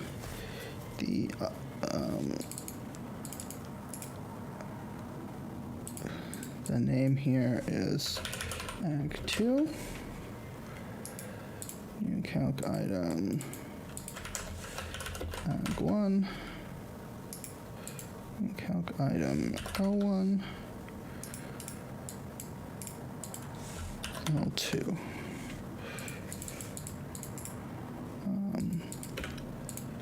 Okay, and then the name of our, we come back over here, the name, we'll just call it aggregation again. So that means here, with the actual references, is like this. Okay.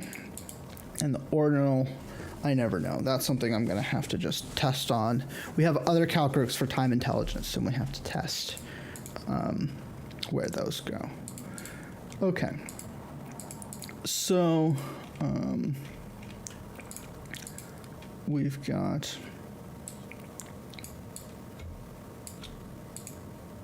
just start populating these. I'm not sure if we'll get to a place where we can actually test this, or exactly what we would want the test to look like. Like, is the I guess what we would test is, like, does this perform in the same ballpark as our existing setup? It might. So, yeah. That's where we are now. Okay. So let's save this to the DB. And these all errored out because my measure names are not named consistently across my tables. So that's something that we'll have to work on here in a minute. That's why I'm not sure whether we'll get to where we can actually test this. But now we've got build revenue, and we can replace build revenue with, did I actually write this out anywhere yet? Nope. Okay. So, I think it's as simple as just doing this here. Okay, and then we need to create build revenue base. So let's do here. And like we said, these can all just equal 1. So,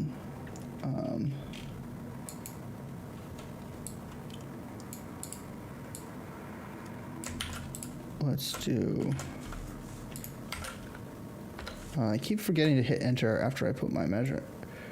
This is something I don't like about Tabular Editor. When you create a new object, you can type the name of the measure in the Object Explorer, but then going forward, you can't edit the name of the object in the Object Explorer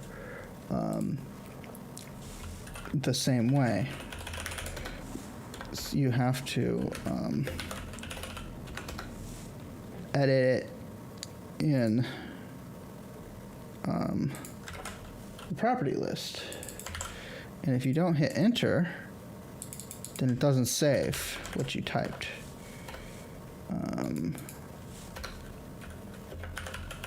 Base. Okay. And in typing that, I noticed that we made a mistake here. So we're going to have to go through all our calc items and fix it, which is blessedly easier than what we were doing elsewhere. So, and we made the same mistake from here on.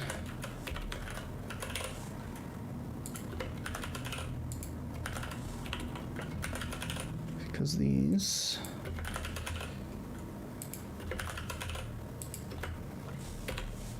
okay. These are just our dummy measures.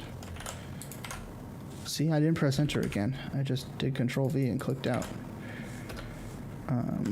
Let's see if I can do it on the last try. Enter. There we go. Here. Okay, so now we've got all of these. Now we need to come back here.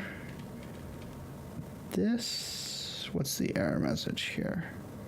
The syntax for ag1 is correct. Incorrect. Okay. There we go. And then in here, paste, paste.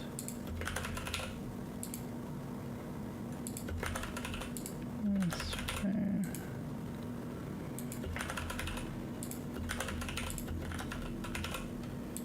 So,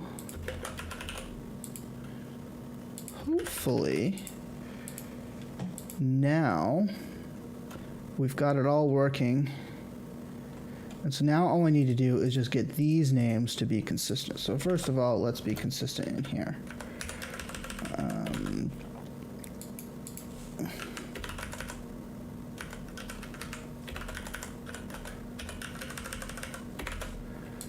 Okay.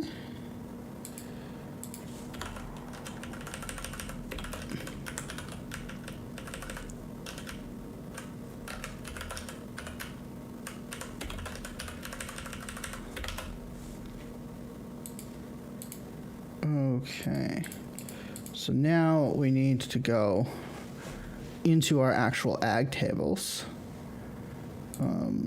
So this is the one that we call ag1, and this is the one that we call ag2. And here we've got this layering thing. So,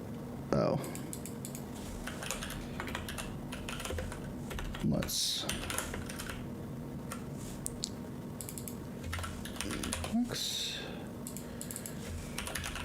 impressions.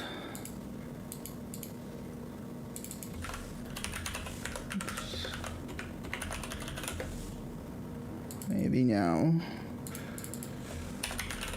Impressions. Spend. Okay, all those look right to me.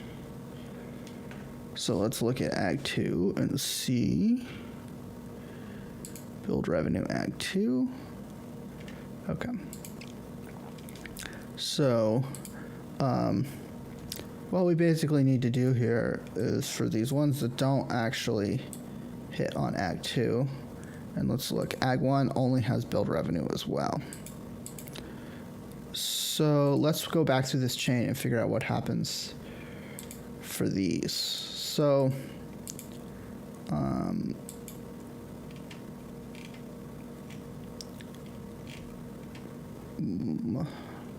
figure out the best way to do this. Let's come back up to build revenue. So the logic is just going to tell us what level it hits.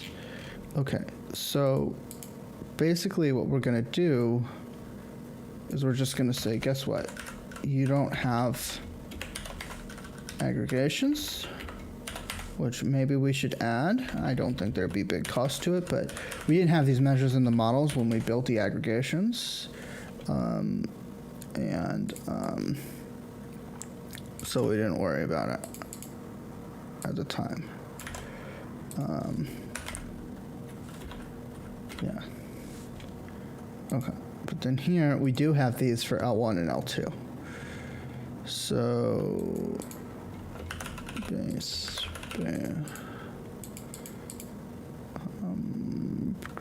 Okay. So now build revenue Ag 2. Build revenue Ag 2. Build revenue Ag 1. Great. Okay, so clicks.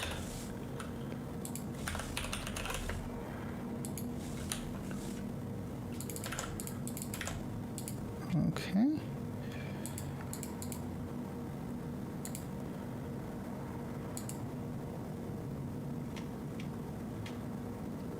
So, build revenue detail. Okay. We need to rename this L1. That might be an unsupported change in tabular editor, but we're just going to sort of run with it and see what happens.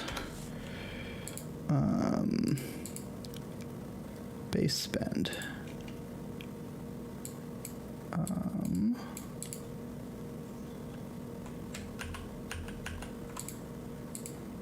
not entirely sure. Let's hit this with DAX formatter.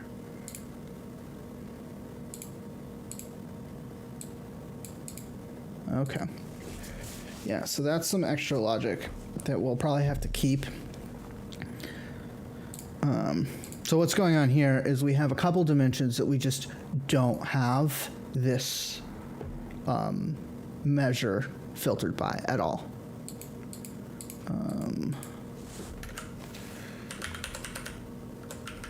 So that's sort of separate logic from what we're working on now. But clicks, detail,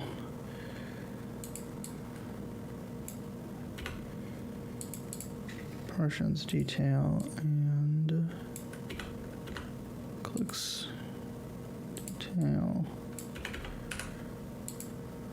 and okay, that's great. So now these all match what we had in here, right? Yep. Okay. So now let's check L2. And we've got the same problem here.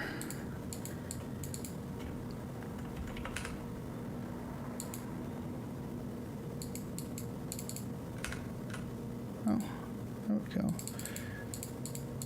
Come on. Why did it give me the correct double click behavior that it went last time and not this time?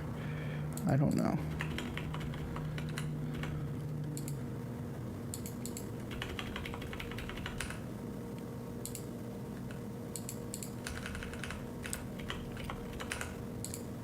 Okay.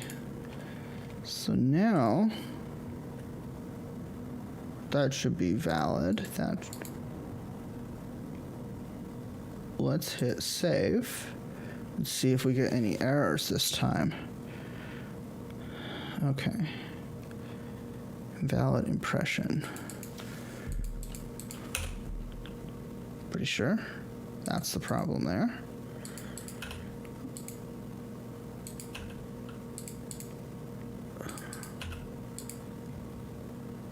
Let's try it again. See what we get this time. Invalid clicks. Invalid click. Well, that's not what we want.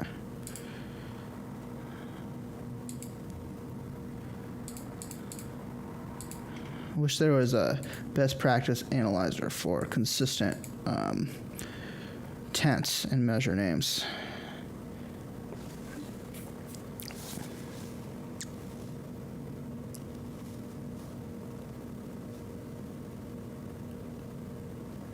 Okay, so I'm not totally sure.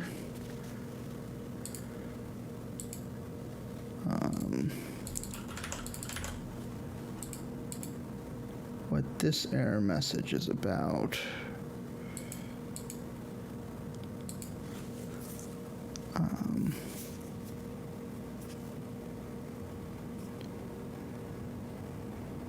One incorrect sentence for one. Is it just because it doesn't like having floating? What does this say? Oh.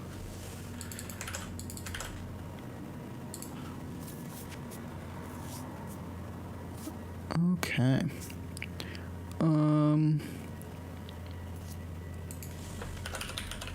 This is the downside to working in tabular editor.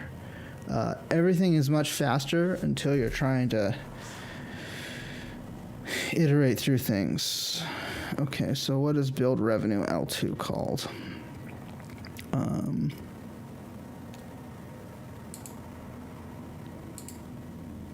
it's called that. So what's the problem, guys?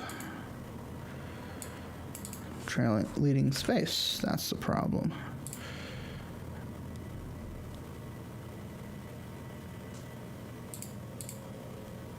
Okay, so what's the problem here? Other filters, did I not remove? Or other filters, right? Because this whole next part is what used to be other filters. Okay. Yeah, it should, but I would have to learn it, just like you would.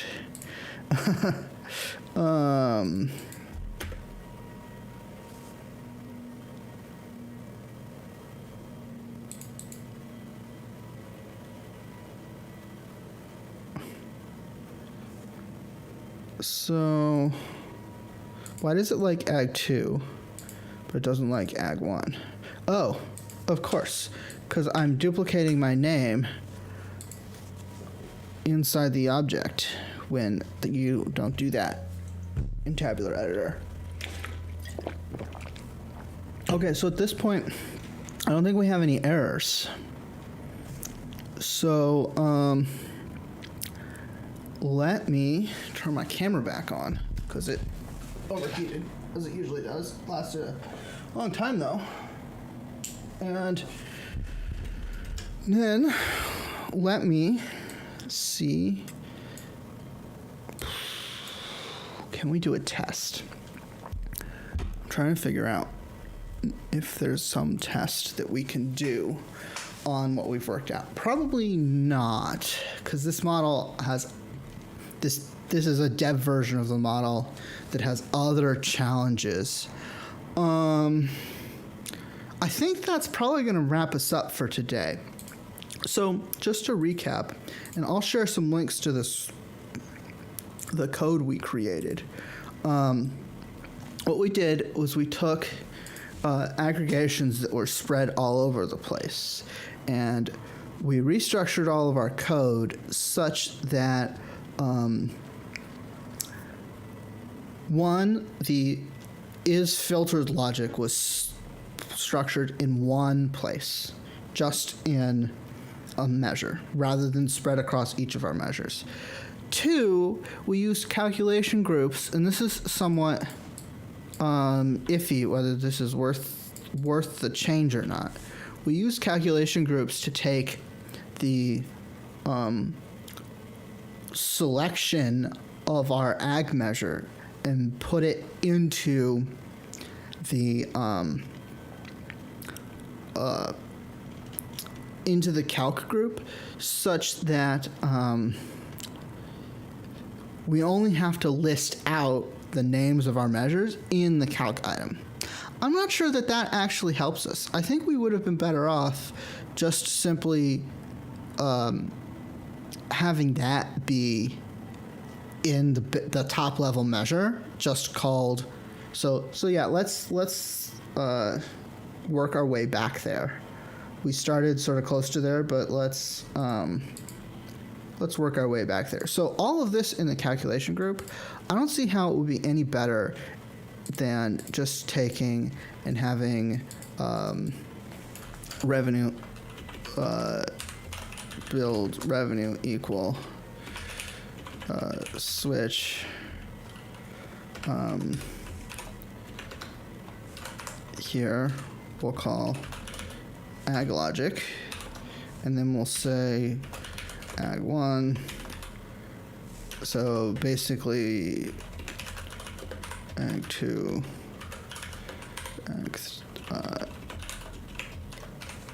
let's put these in their correct hierarchy, and then down here we'll have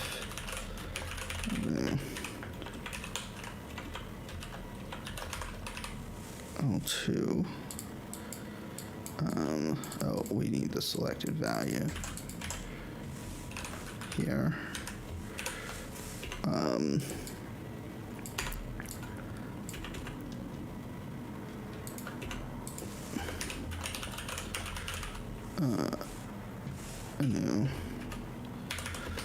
1.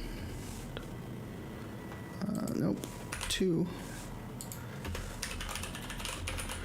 11. Ag 1.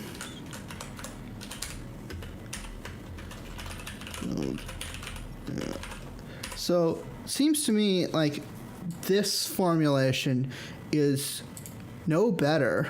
Oh, we need than, or the calculation group formulation is no better than what we did here, and this is much simpler. So I think this is the correct approach. So as cool as this, which is like basically using, in one sketch we even were using sideways recursion, which was really crazy, but this ag approach is no better than just putting the switch in build revenue. So yeah, I don't think I don't think that makes sense. I think this makes the most sense. So really the big innovation is just centralizing all of our logic into that ag measure. Now, we still have the question of what to do with those user relationships, but I'm not entirely sure where to start there. So I think we're going to wrap up here. Just take a couple more minutes to see if anybody has any last couple questions before I sign off and have lunch. So, yeah. Thoughts?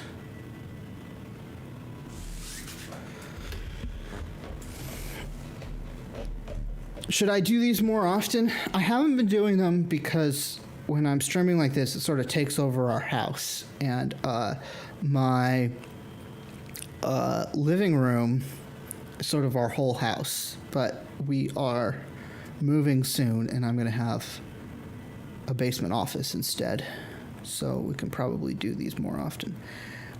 Anyway, it doesn't seem like there's any questions coming in. So thanks for sticking around. I'm amazed there's still 11 of you here. And have a good one. Bye.